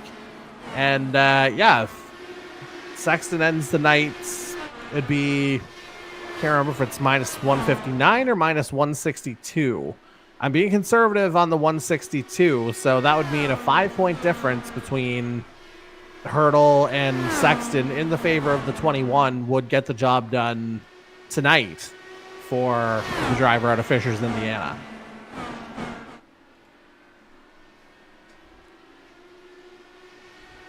It's 143 between Sexton and Sears, and then 100. Yeah, it's 157 between the 21 and the 7. Yeah, so the fact that we only have 11 drivers in the field, Sexton's guaranteed a minimum of 19, so that's going to put Sears minimum 162 back regardless. So you're talking about if it's Sexton finishes 5 points ahead of Hertel in this race and in the results? Yeah. In total points? Yeah. Alrighty. And Hertel is currently ahead of Sexton right now in third place. There's Sexton all the way back in fourth, ahead of Kyle Knoll. The 7 looking underneath the 31 for second place as McCauley's gotten away by about a second or so. He's looking to kind of repeat what happened in last year's twin number 2 race as he went on to win after leading 71 of 125 laps, I believe, if my memory serves correctly on the laps led. But regardless of the laps led, again, this guy's just simply looking to go back-to-back in twin number 2 victories. Yeah, I mean, you were talking about it during Twin 1 a little bit earlier. It's a bit of a salvage night here for the 17 because as much as I talked about CD Mangrum having no luck earlier in this year, it's really bit the 17 hard over the last few weeks. And he would love any kind of a pick-me-up, and this would be an ideal place to kind of take something from this season because it certainly hasn't gone the way maybe he would have expected. As long as the pick-me-up is not Stingray Rob-like, then yes. True. Which, yes, if we go back to real life for this year's real-life IndyCar Series season, it was the second race when that happened, so... Although, I mean, if you want to go for an alternative meaning, the fact that you can be named Stingray and still wind up getting married, hence picking up a lady, well, kudos to him. Okay, then. Yep. Different kinds of pickups. These two are back in a familiar in familiar territory compared to earlier tonight. Yeah, and you know what? They're leaving the rest of them behind. Kind of how we saw things develop in the first of the twins as well. Now, both drivers did... as I was going to say something there, Hertel found an opening on the outside through turns 3 and 4. Kern let him go. And that's going to let the 7 get ahead for second place. What I was going to say was both these two drivers did offer their opinions on the incident that we saw back in twin number 1 in our live chat, which says Kern did indeed come down, as we saw in the replay. But that high line in 1 and 2, there's a large bump right there, so kind of have to miss it so that nothing happens to the car. But not really a whole lot of room, which I do agree with. Hertel was up pretty close right there. The right front tire plus the... left rear for Kern, and then Hertel popped in and wanted to offer an apology to Kern for the incident and offering an apology to everybody else involved. He thought he took his normal corner entry but didn't leave much margin for error, so he took full responsibility for that, which is it's great to see drivers take that responsibility, step up like that, and be kind of a role model like that, accept what happened. Yeah, I mean, that's sort of one of the expectations that we've always had for the drivers in the series, is to kind of have that accountability. And it's something that's certainly evolved over the course of the 4.5, 5 years that we've been doing this across our various series as well. So good to see that standard is being continuously upheld. And we always know Andy Hertel is going to be a guy like that. We're lucky to have a driver like him in the series. Yeah, there's a turn. Caution on the speedway. Mangrum and Knoll again. Oh my God. Oh boy. Oh boy. Wait, that wasn't retaliation, was it? Meanwhile, pace car just kind of does whatever. Let's see. Oh, goodness. Because we know Mangrum wasn't happy about the DNF earlier.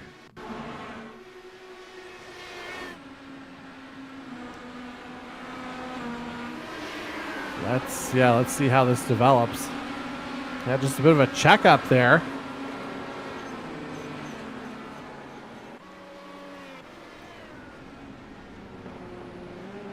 A bit of a panic, or and then whew. Yeah, certainly not a happy gesture. No, I mean, if anything, like, I think the initial checkup made that problematic in the first place, which I guess that would have been, based on the purple, would that have been Kalenian that checked up? Yes, that was the 00. So ultimately, that checkup leads to, I think it was Mangrum getting into the back of him first. The cars are similarly painted, so I didn't have that. Yeah, it's Mangrum who gets into the back. No. Knoll might get into the back of him first. Never mind. Hang on. Looking at it again. It was Mangrum that got back into the back of Knoll there after that checkup from Kalenian. And then Ouellette almost got himself collected in the aftermath. And ultimately, there was no room. Like, it was zero reaction time available to the second driver in that.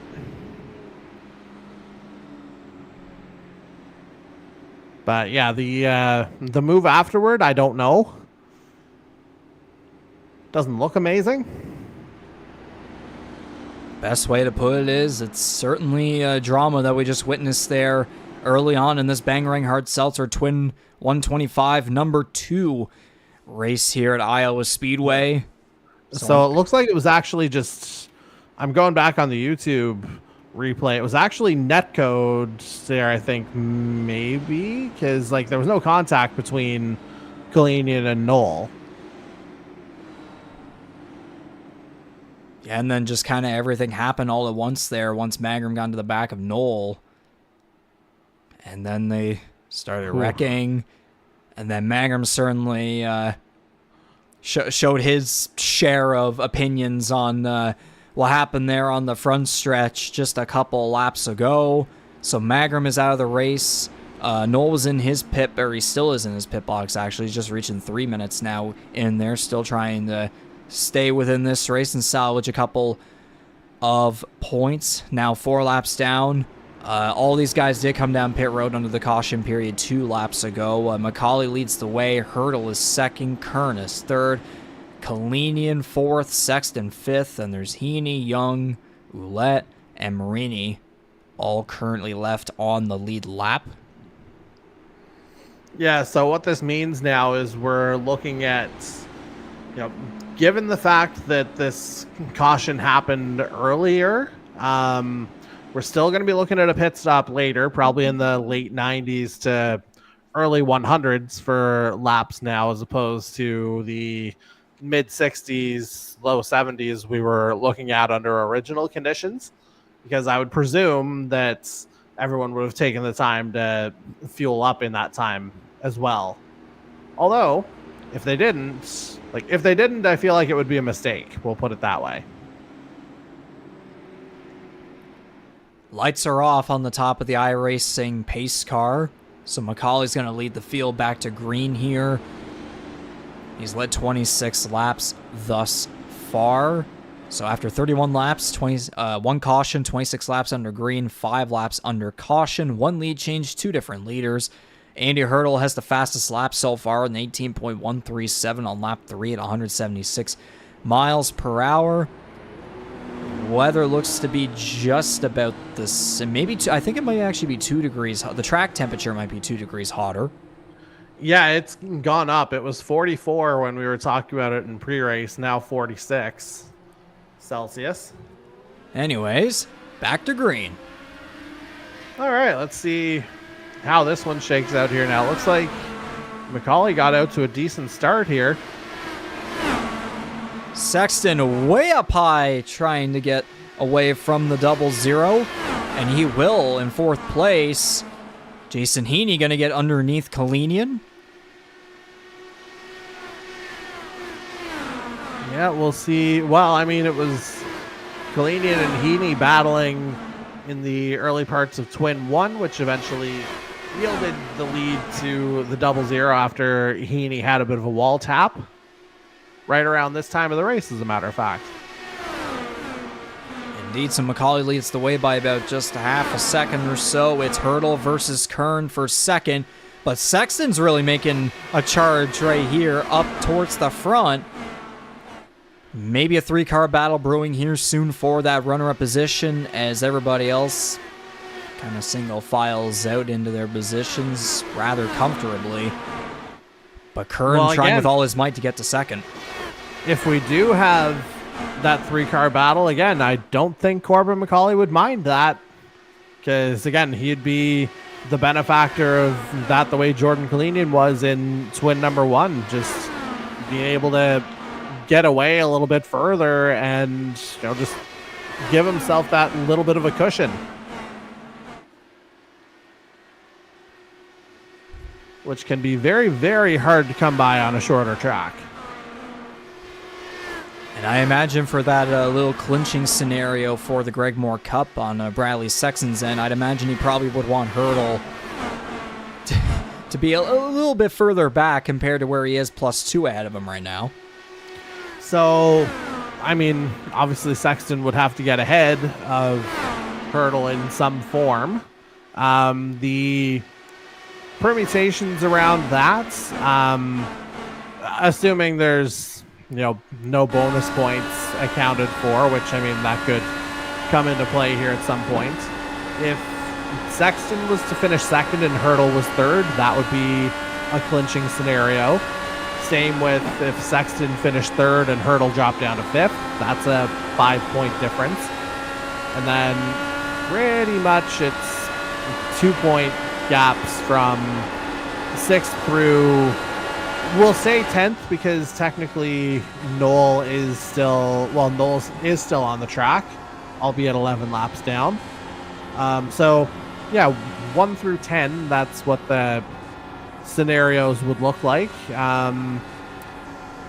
If we'll say, I don't know right off the top of my head, I don't have the minimum that Sexton would need to clinch it, but again, the gap is still like, if it's 5 or more.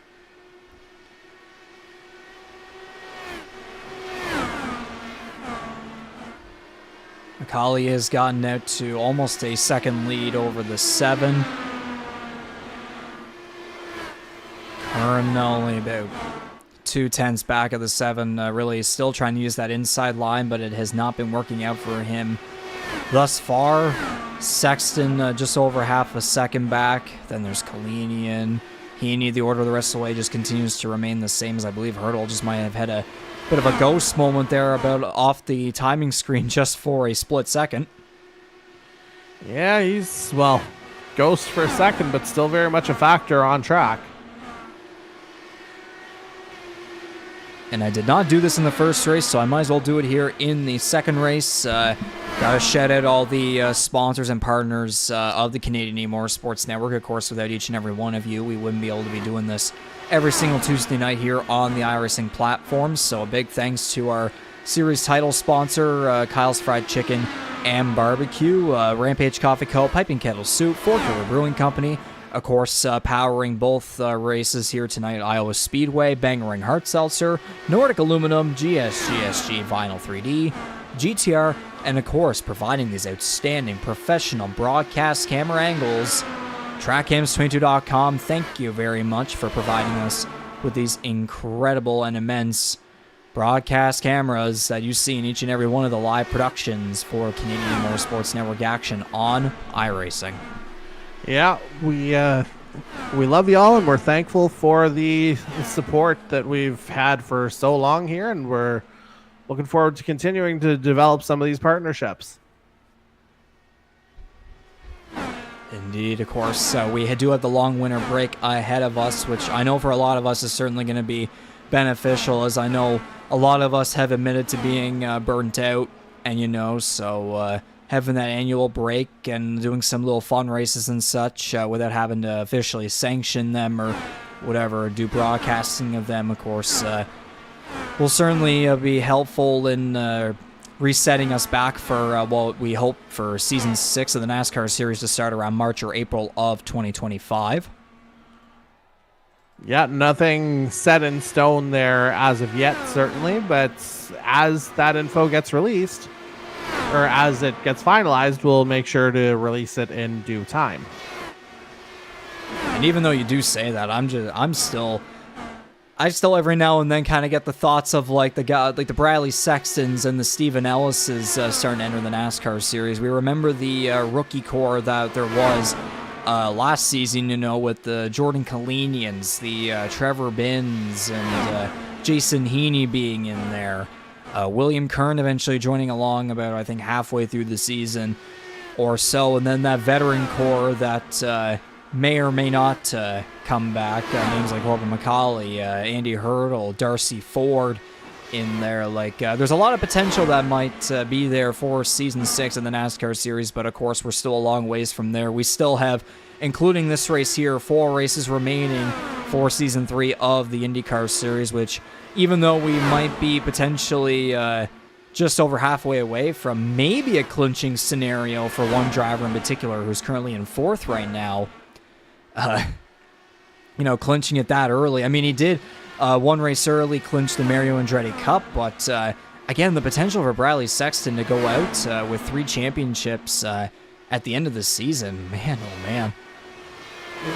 Again, we went over the facts multiple times during the first win that, the raw talent has been undeniable from the moment he first took the track.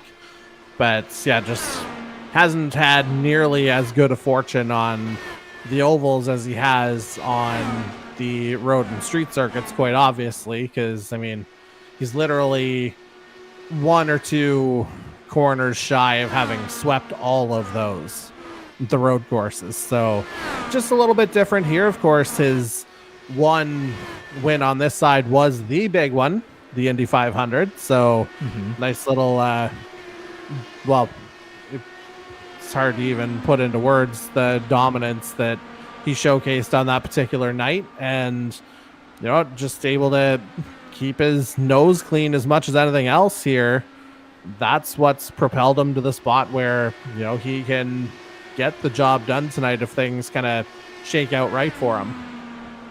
And again, going back to the Indy 500, with all the bad luck he had oval racing wise going into the 500, he essentially saved the best for the best. And again, with him now being the leader for the AJ FOYT Cup after Twin number 1, and not having near as much luck compared to the road and street courses. Again, there's just been so much inconsistency with pretty much everybody throughout the AJ FOYT Cup thus far. I mean, we've had a different winner in every single race so far. There's been drivers, that have done well and then wrecked, or the other way around. It's been all over the place. The AJ FOYT Cup has been a complete roller coaster, and we're seeing a couple of these positions here on Twin number 2 a little different right now compared to the result of Twin number 1. But again, we still have just about half of a race left or so here to see how everything kind of shapes up and changes. Yeah, I think unpredictability is probably the better term instead of inconsistency to describe this side of it. It's a mixture. For sure it is. Just sheerly the fact that it's like the unpredictability just speaks to the level of competition there is on these more kind of finite, perhaps less technical in points surfaces. Like, you see the speed is there throughout the field. Just a matter of, who's better at battling under pressure as much as anything else. I mean, we saw all kinds of different forms of unpredictability at at Texas, at Pocono, at Michigan. Like, in all three of those races, we had no idea who was going to come out on top at the end. There were so many different drivers to choose from, and every race had its different dynamics, even though it still had that unpredictability of who exactly was going to claim the checkered flag ahead of everybody else. Of course, the Indy 500 was an entirely different story with those harsh weather conditions against track like Indianapolis Motor Speedway. And of course, here tonight, the dynamic between the two races here at Iowa Speedway, Twin 1 being transitioning from sunset to under the lights, and now Twin number 2 here under the sun, as Macaulay did tap the wall there coming off of 4. Now on lap 67 of 125, so that's going to...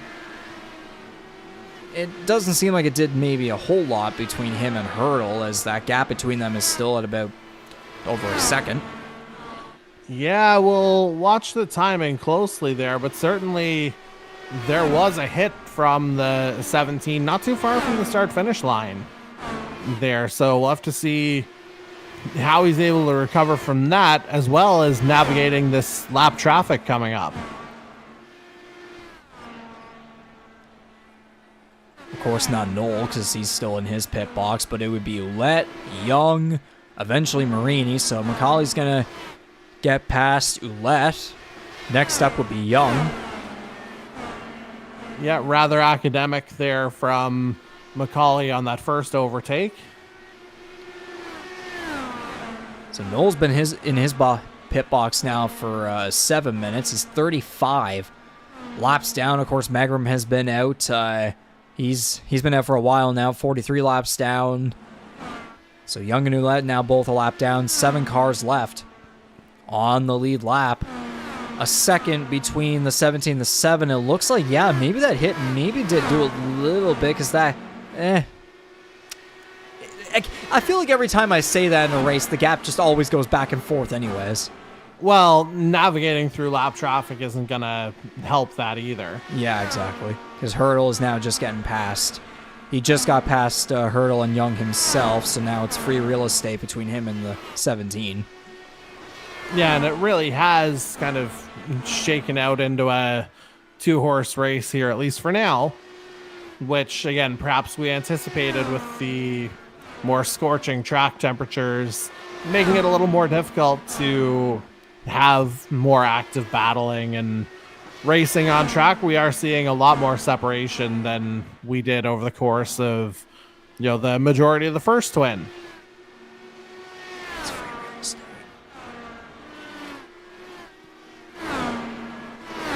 So that gap remaining relatively the same between the 17 and the 7 at the moment. Kern about 7/10 back of the 7 and 3rd. Sexton remains 4th, Kalenian 5th, Heaney 6th, and then just continuing to remain the same. Again, this is not at all what we saw back in Twin number 1, where we're seeing these battles kind of going back and forth every now and then. And then, of course, that caution earlier in tonight's race here, the incident between Noel and Mangrum.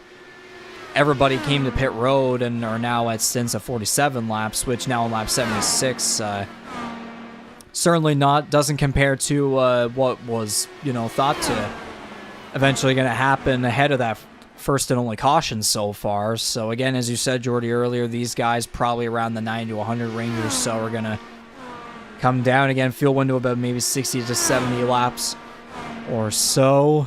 So not sure what if that window is going to necessarily do anything a whole lot in these conditions, as long as these guys don't make any fatal errors.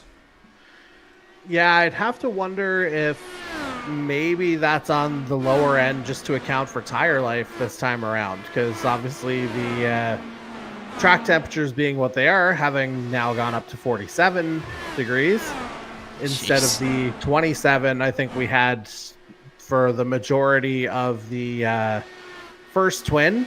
Late 20s, yes. Yeah, it's going to make the rubber disintegrate just that much faster. So you wonder if maybe there's going to be a little more emphasis on taking care of the tires, so to speak, in this second of the twins, especially, knowing that, again, the wear is just going to be that much different, and you're going to want to be at your best for the last 30 to 35 laps, whatever the window winds up being. So we're now on lap 81 of 125. Most of these guys are reaching stints of 52 laps, so we might be about 10 to 15 away or so from this upcoming window, as Kyle Knoll looks like he just officially DNF'd out of the race, so now only 9 cars are left out of 11 that did start. So both of the guys involved in that incident are around the early 30s or so in laps, both out. Indeed so, and what that'll do is, again, it'll make our current Greg Moore Cup leader, Brad Sexton, guaranteed 2 more additional points because of sheer finishing placement, as it looks like Jason Heaney is going to be our first guy in pit lane.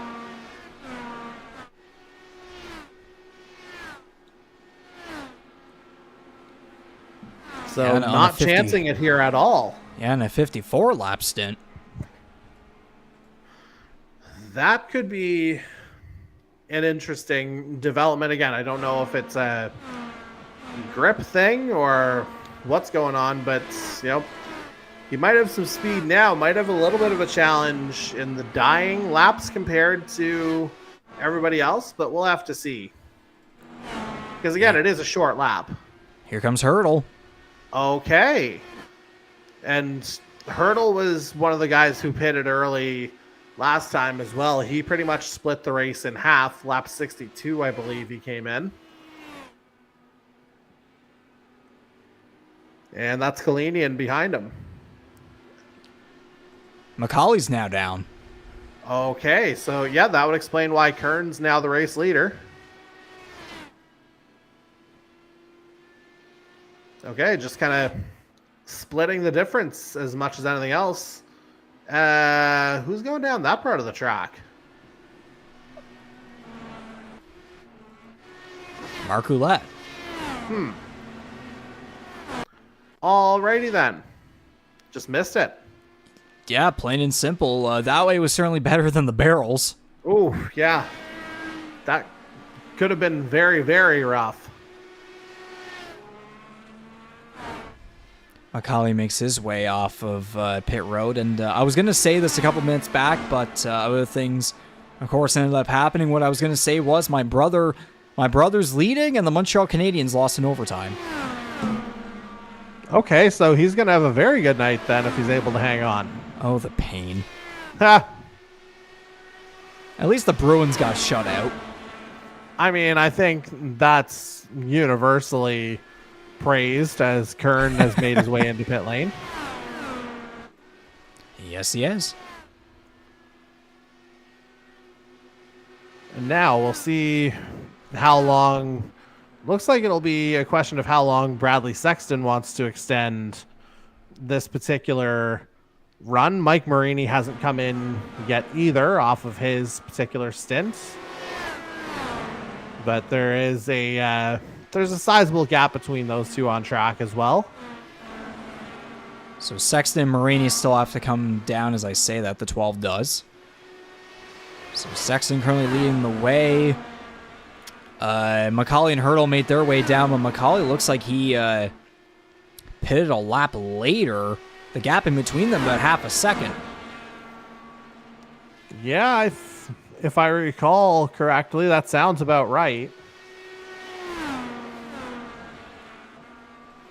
See, after that, yeah, they're closer compared to what was beforehand. Yeah, about, 6/10 now as Sexton finally comes in. Yes, he does. Was wondering if he might extend the stint even a little bit longer, but honestly, 6 or 7 laps fresher tires here in the final 30 laps. That could be a little bit of a danger zone.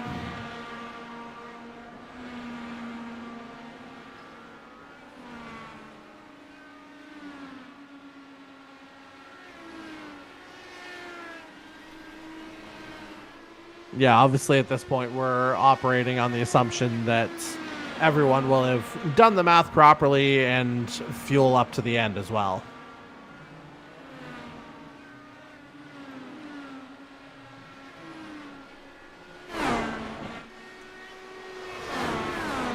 So Sexton cycles out into 5th. Okay, so right about where he was.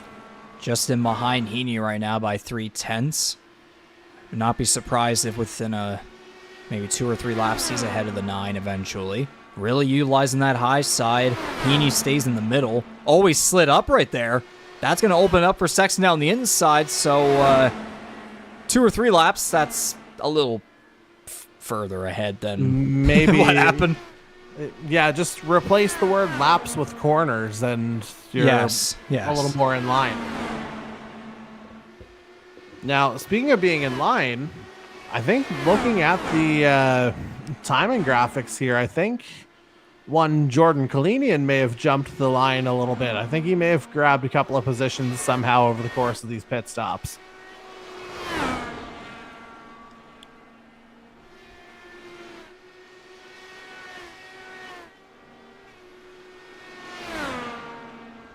Yeah, the guy who qualified 6th up to 3rd. Hertel has been remaining relatively close to the 17. The interval keeps going in between about 5 to 7-ish. Now on lap 100 of 125, so 126. Sound it out. But I guess now we're getting to 25 laps to go. There we go. Yeah, the relevant point to be making now, again, we're talking about kind of the fluctuating times. One of the big concerns from Indianapolis was the concept of getting into another driver's dirty air. So I'm wondering whether that's going to start affecting the 7 here soon enough. As we say that, a little bit of an odd moment there coming off the start-finish line. And then they had to get past Mark Roulette there to put him 3 laps down. The temperature still staying the same there. I think the humidity has actually gotten a little bit better. But, now 8/10. It was 5 at one point. Again, it keeps going back and forth. Again, it all differentiates between the straightaways, the corners, how each of these two drivers, where they put their car, what lanes they choose to put themselves in. Now coming to lap 104 of 125. As Heaney and Kern are going at it for 5th. Yeah, and this is... Heaney might have gotten the wall there. Yeah, I would say there's definitely a bit of a skid there that happened. Which obviously clears the way for the 31 to open up a little bit of distance between himself and our twin 1 pole sitter. The 2 pole sitters going at it. Look at that. Yes. McCauley again past the lap car of Hunter Young once again. Now with 20 laps to go in Bangarang Twin 125. Number 2.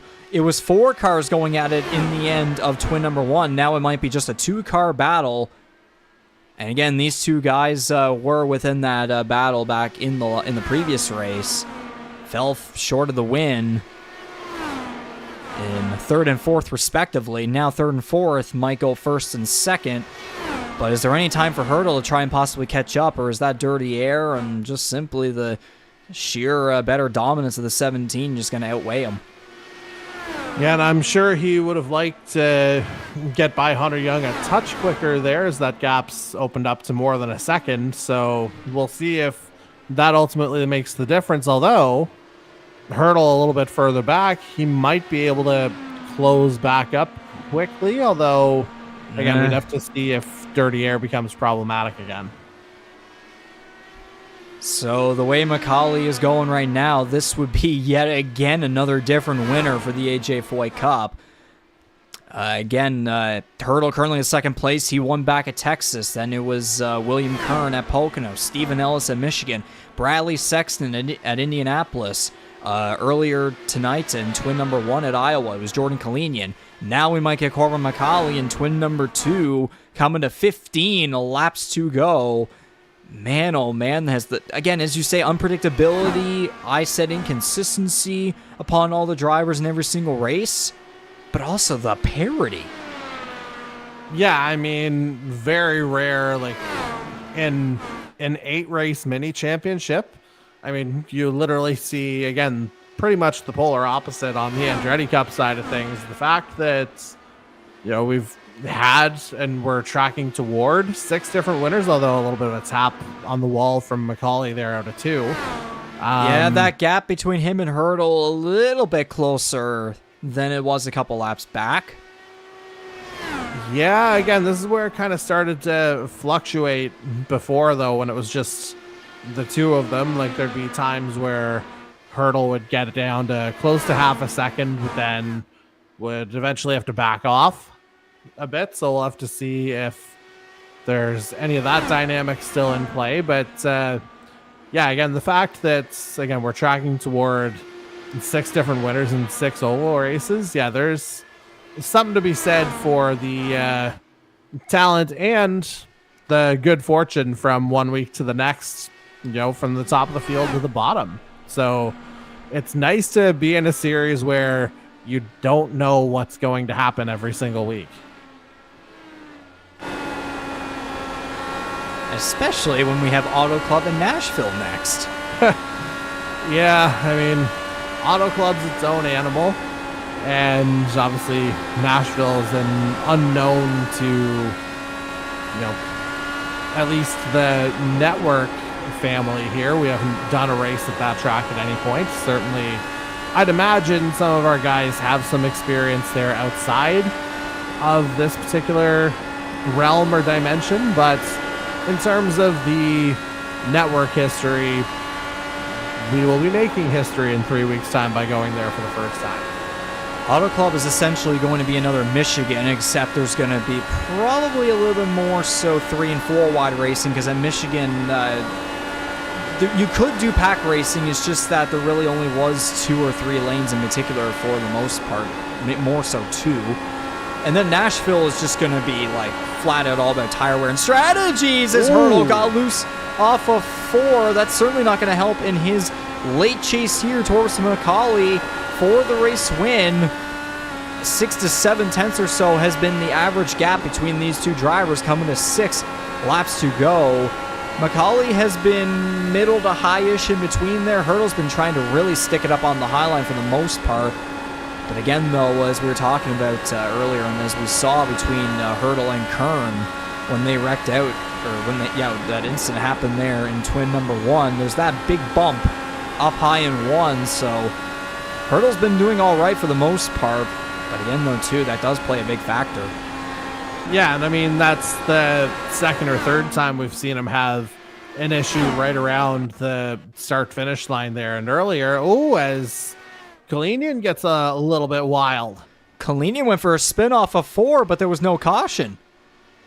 Well, I guess he got out of harm's way quick enough to make that happen. But yeah, back to the point that I was making on Hertel, again, at that start-finish line, it seems like there might just be a spot that's problematic for the 7, because earlier that's where that gap had gone up to over a second, and now it's close to 2. Man, oh man. So unfortunately, the winner of twin number 1 drops back to 6, and it looks like that's what he's going to have to salvage here in twin number 2. But would you look at this, the driver of the number 17 Macaulay racing car to Charlottetown PEI, recently named Oyster Bay Speedway's mini stock most dedicated driver, well on his way to continuing the momentum from that to a win here in twin number 2 for the Bangarang Hard Seltzer 250 at Iowa Speedway. White flag. Yeah, and this is, redemption doesn't even feel like the right term, but it's a long time coming here for the 17, and if he's able to hold on the next couple seconds, seems like we're on course to kind of make things right here. Back-to-back years in twin number 2, it's Corbin McCauley victorious at Iowa. And again, felt like a very long time coming, and once he got out ahead, not unlike Jordan Kalenian in twin number 1, once he got out ahead, it felt like he was kind of there to stay. Like, there might have been the odd challenge here and there, but really it felt like the 17 had it under control once he got that clean air. Yeah, certainly a lot different of a dynamic compared to what we saw in twin number 1. And compared to twin number 2 last year, the 17 certainly dominated this one a hell of a lot more. I mean, if I take off this and I go to driver info, 112 of our 125 laps he led, compared to 71, I believe it was, last season. Yeah, it was pretty much just an early overtake and cycling through the pit stops. That was pretty much the only time we didn't see the 17 at the head of the field.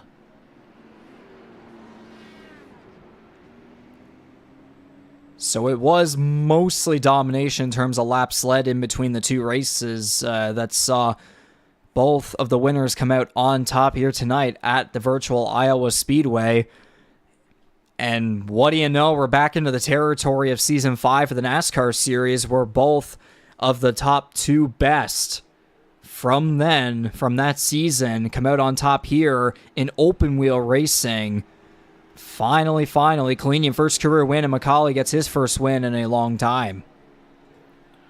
Yeah, and the fact that it seems like McCauley's got plenty of comfort here in these Iowa settings, again, having repeated in the second twin compared to last season. You know what? He's a guy who's finally got his wheels underneath him. Again, a little bit later in the season than he would have liked to finally break through. But, hey, a win is a win. It looks like he's still continuing to do some quick burnouts, so we might as well get through the unofficial results here very quickly. Of course, McCauley getting his first win of the season, his first since last season. Andy Hertel, Bradley, Sexton rounding out the podium. So as you were saying, Jordy, about that clinching situation, it is not going to happen tonight. Correct. More so likely have a chance at either Auto Club or at the season finale in Nashville Super Speedway. Well, Laguna would be an option as well. Oh yeah, like true, I'm talking about the Moore Cup overall, not the Foyt. Yeah, true. Will Kern and Jason Heaney rounding out the top 5. Jordan Kalenian, the twin 1 winner, ends up spinning here late in twin number 2. Has to come home 6th. Last car on the lead lap. Incredible that he was actually able to stay on the lead lap after what happened there. And then the rest of the way, Mike Marini and Hunter Young 2 laps down. Marco left 4 laps down. And then, of course, in 10th and 11th, the 2 cars that did not have a great night whatsoever. Kyle Knoll and CD Mangrum rounding out your 11-car field for twin number 2. And now it's time to talk to the winner of the Bangarang Hart Seltzer Twin 125 and number 2 race here at the virtual Iowa Speedway. Jordy, you can go ahead and prepare some questions on your end. I'm going to go ahead and talk to my brother for the first time since he won the NASCAR Series Championship at Homestead, Miami. Go for it. It was fun.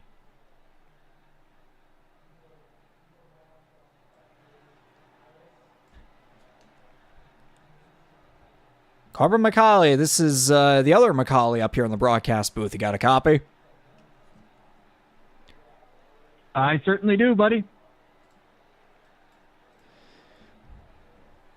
Man, oh man, has it ever been a long ride for you in the Canadian E-Motorsports Network ever since you finally achieved your first ever NASCAR Series title back a couple months earlier at Homestead Miami Speedway. It's been quite the roller coaster for you here on the IndyCar Series for season number 3, but It just seems like there's something about the second twin races now. Back-to-back years, you win the second twin at Iowa Speedway. But, overall, with a third-place finish back in twin number 1, now coming out with the win here in the second race. And recently, of course, being awarded mini stock most dedicated driver at Oyster Bend Speedway. It's been quite good times for you as of recently. What does it mean to finally get that monkey off your back now as a winner here once again in IndyCar? Oh, man, I tell you, it feels really good because this whole IndyCar season, I just haven't gotten a handle with this race car. I mean, I'm so used to the whole stock car side of things, and going to a high downforce open wheel car like this, it's quite a bit different. And honestly, like a racetrack like this with this car, it benefited me a lot because it almost drives kind of like a stock car in the fact that your rears are sliding around a lot. And funny enough, it almost feels exactly like a next gen at this track because the next gens are overly tight, but then they like to step out. And that's exactly how this car drove. Like, you drive it into the corner and you'd think it would be getting tight. Then all of a sudden it would start to snap and you'd kind of grab it off the corner.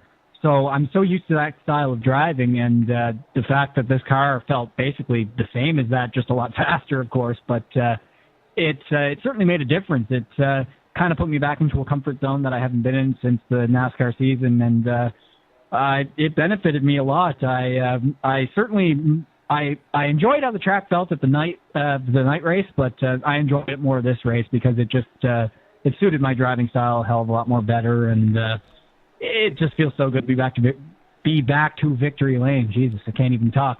And just everything that's been happening lately, the winning that award at Oyster Bend Speedway last weekend, and this win, and just everything else that's been happening in life recently. It's just a lot of good, and it's making me feel really happy and proud, and it's been a really good time. Indeed, it has been. And again, going back to the oh my. I guess my car just blew up. I wasn't touching anything, but kaboom. Yeah, what I was going to say was about the car in particular in this track too. The variance in track temperature between the two twin races. Just go a little bit into more of that, that variance, going from sunset to nighttime and now this full day race and experiencing the differences with the overall racing product and the track temperature. Like, what was the biggest challenge with that variance, especially now racing this car compared to the IR01 last year? Well, the obviously, like the day the sunset into the night versus the full daylight races, they're completely different. I mean, we were running the exact same car and the exact same setup. There was no changes whatsoever. The only difference was the weather and the time of day, and it drove completely different. I mean, in the first race, you were like there was a lot of grip.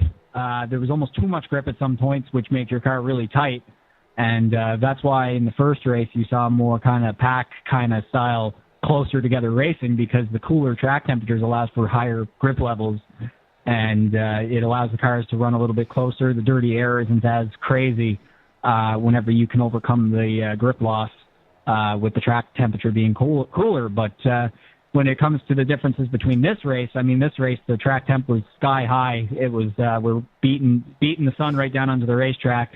It just completely changes how the car drives. It drove almost. It was a weird combination of tight and loose, but it was more on the looser side. When versus at nighttime, it was more so on the tighter side, I found. But and honest to God, like it could be different for everybody too, because this car has so many levels of adjustments when it comes to your anti-roll bars and your weight jacker, that no matter the weather, you can almost change how your car drives based on what your driving style is. And for myself, I set the roll bars and the weight jacker so that the car was on the looser side for the day race, and I kind of set it on the little bit of a tighter side for the night race, because that's just how I enjoyed how the car was driving. So in my case, for the day race, I was cranking up the weight jacker so that the car would get looser over the run. So as the run went on, the car would have a little bit more turn in the corners as the tires wore out, and that's just how I prefer driving it. And that's the thing, like, yeah, sure, the weather's different, the track temp's different, but, like, this car has so many adjustments that you can change the car to drive exactly how you want it to.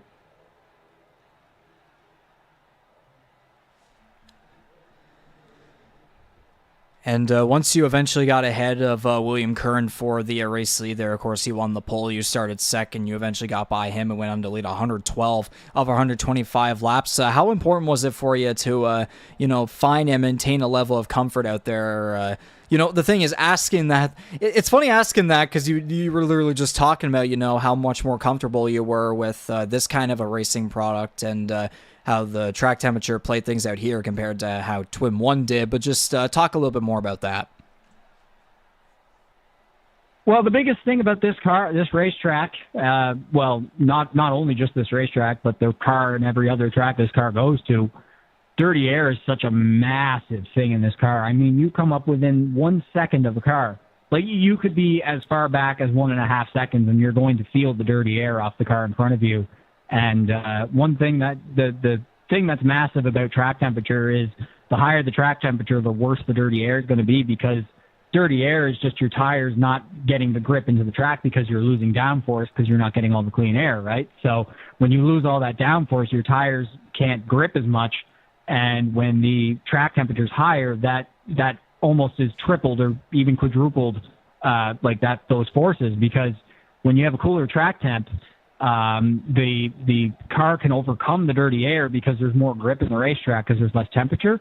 But the fact that there was more temperature in the racetrack, the tires couldn't overcome that grip loss whenever you were in someone's dirty air. So the biggest thing for me is that whenever I was out front, my goal was just to stay out front because I didn't want to have to deal with all that dirty air.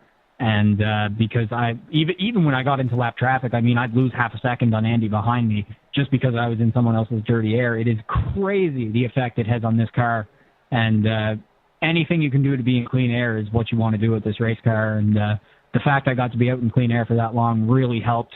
Another thing, too, is that dirty air, it really wears your tires out a lot faster, too, because you're trying to overcome that grip loss and you're just scrubbing off all your rubber. So the fact I was out in clean air for that long, it saved my tires, it saved my race car, and it ended up eventually winning me the race.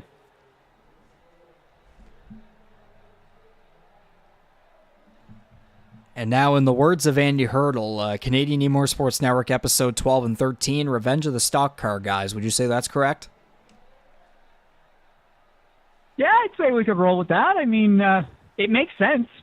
This was a very stock car feeling race. I mean, it was weird. Like, I felt like I was just driving a next gen on 2x speed.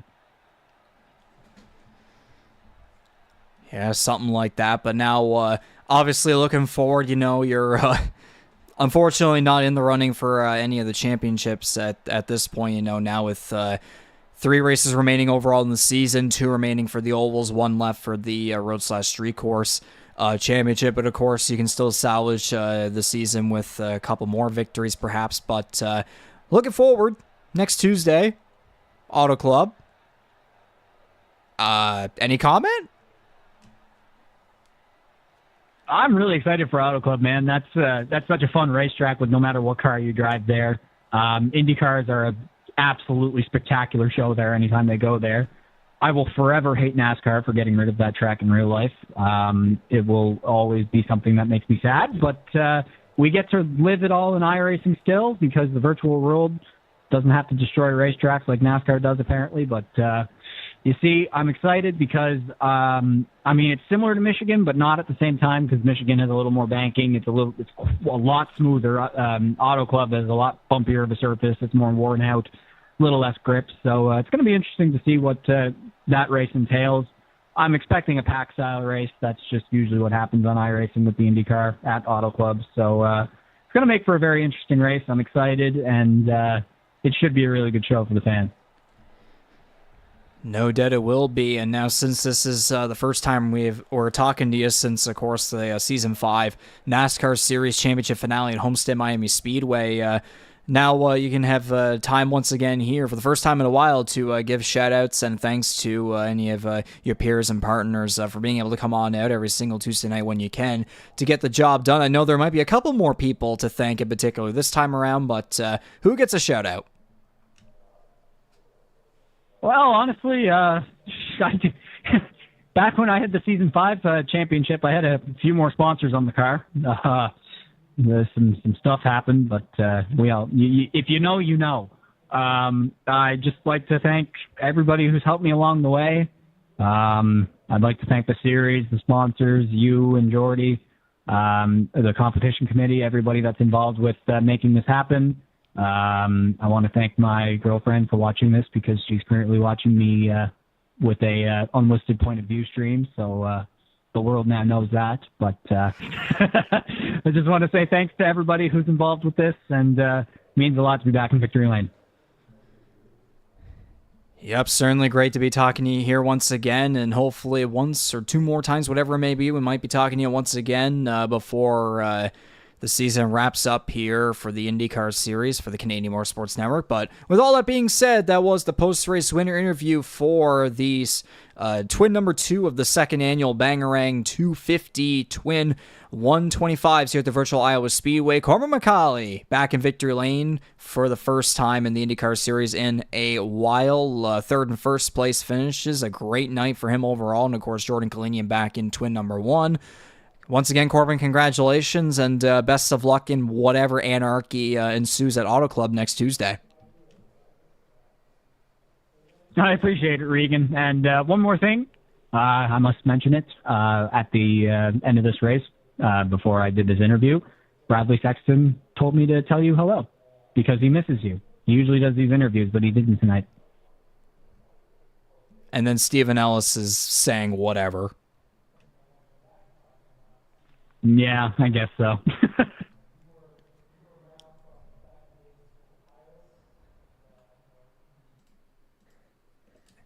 And so that does it for the post-race winner interview there with the number 17 of Corbin McCauley. Let's get Jordy back in here for this post-race show here for the second annual Bangarang 250, otherwise known as the Iowa Twin 125s. Jordy, quite the dynamic. The differences between the two races that we witnessed and covered here tonight, and certainly made things interesting when it comes to championship point standings and such, especially for the AJ FOYT Cup. But now moving forward from tonight's doubleheader at Iowa Speedway, we now have just 3 races remaining on the overall calendar. We got the Forked River 250 at Auto Club Speedway next Tuesday, December 3rd. December 10th is the 107 miles of Laguna Seca, aka the Mario Andretti Cup finale. And then, of course, the Music City Championship race presented by Side Launch Brewing and Nashville Super Speedway, round number 16. The championship finale for the Greg Moore Cup and the AJ FOYT Cup on December 17th. Auto Club, Laguna Seca, Nashville Super Speedway. This is going to be, regardless of potentially Bradley Sexton going on to win possibly 3 championships. Again, there's still one championship in particular where anything could happen. These next 3 races, this final run towards the end here of Season 3 for the IndyCar Series, starting with Auto Club in particular, man, oh man, is it ever going to be a wild one. Yeah, and I think the fact that it is more or less a straightforward run to it is going to be helpful because obviously tonight there were variables in preparing for 2 different races, 2 separate sets of conditions, separate strategies, all that. Now it's back to just kind of focusing in exclusively on one thing. And I think ultimately that's going to kind of bring things into focus a little bit better here. And I mean, Auto Club, again, we've talked significantly about the just the fact that anything can and usually does happen there. Again, it could very well yield a 3 series champion next week, depending on how things go there, but we'll have to kind of wait and see on that. It could be 2 for sure. We'll get the official numbers out soon enough, but yeah, should things progress beyond Auto Club in terms of remaining competitive, Laguna Seca still has, it's like the corkscrew is always going to be what it is, right? So it's always going to present its own unique challenges. And then again, I've talked a lot about the fact that Nashville is going to be new for this network entirely. So a very kind of unpredictable end to the season. And, the fact that we're able to kind of zone in on everything from here on, like, I think that's going to make it a very entertaining end to send us into a well-deserved holiday season. And particularly looking forward to the next race here, as Corbin McCauley was saying in the interview here tonight after winning at Iowa Speedway, the Forked River 250 at Auto Club Speedway, previously won by Ty Higginbottom in quite the fashion last season, but now with the dollar IR18s compared to the IR01s, it's now IndyCar instead of Dart. Knowing, especially with the AJ FOYT Cup, we've had, again, the trend of a different winner every single race continues, and now going to Auto Club of all tracks, the final one where it's kind of, we call it Michigan Talladega on steroids, but I'm wondering maybe is Auto Club going to be more like Coca-Cola Super Speedway on steroids, perhaps, if you know, for that iRacing fictional track. Just thinking back to last year, what there might be to offer now this year. What are you looking forward to? Are there really any expectations, to be honest? I think it would probably be foolish to put expectations just based on, again, the sheer unpredictability of what Auto Club has to offer. I mean, again, if we're looking at it from the lens of one Bradley Sexton, if there's an opportunity to really cement his place atop the series as a whole, I think he's going to absolutely take it. But for everybody else, and that's another thing, hopefully a little bit more of a full field next week. Hopefully for everybody else, again, it just provides more competitive racing as well, more in line with what we saw with the first three ovals. The last three have kind of gone in the opposite direction, but if we can get back to what early season oval racing looked like, and I think that's almost a given with the history that the network has across multiple series on this track, I think we could be looking at something interesting bordering on maybe some fireworks. Absolutely. So with all that being said, we look forward to having each and every one of you tuning into the Forked River 250 round 14 of 16 for the 2024 Canadian E-Motorsports Network IndyCar Series, powered by Kyle's Fried Chicken and Barbecue, next Tuesday night, December 3rd, 2024. Live coverage here on the YouTube channel beginning at 7:30 p.m. Eastern, 8:30 p.m. Atlantic. But before that, of course, tonight was the second annual Bangarang 250, aka the Iowa Twin 125s, at the virtual Iowa Speedway in virtual Newton, Iowa. Congratulations to the 00 of Jordan Kalenian, number 17 of Corbin McCauley, their first victories of the season. Kalenian, his first career overall in the Canadian Motorsports Network IndyCar Series. Once again, congrats to the both of them, and thank you to each and every one of you that tune in to yet another live production of Canadian Motorsports Network action on iRacing. My name is Regan McCauley. That was Jordy Carraher. On behalf of everybody else involved as well within the network, including other drivers, staff, partners, and everybody else involved, take care, and we'll see you next Tuesday.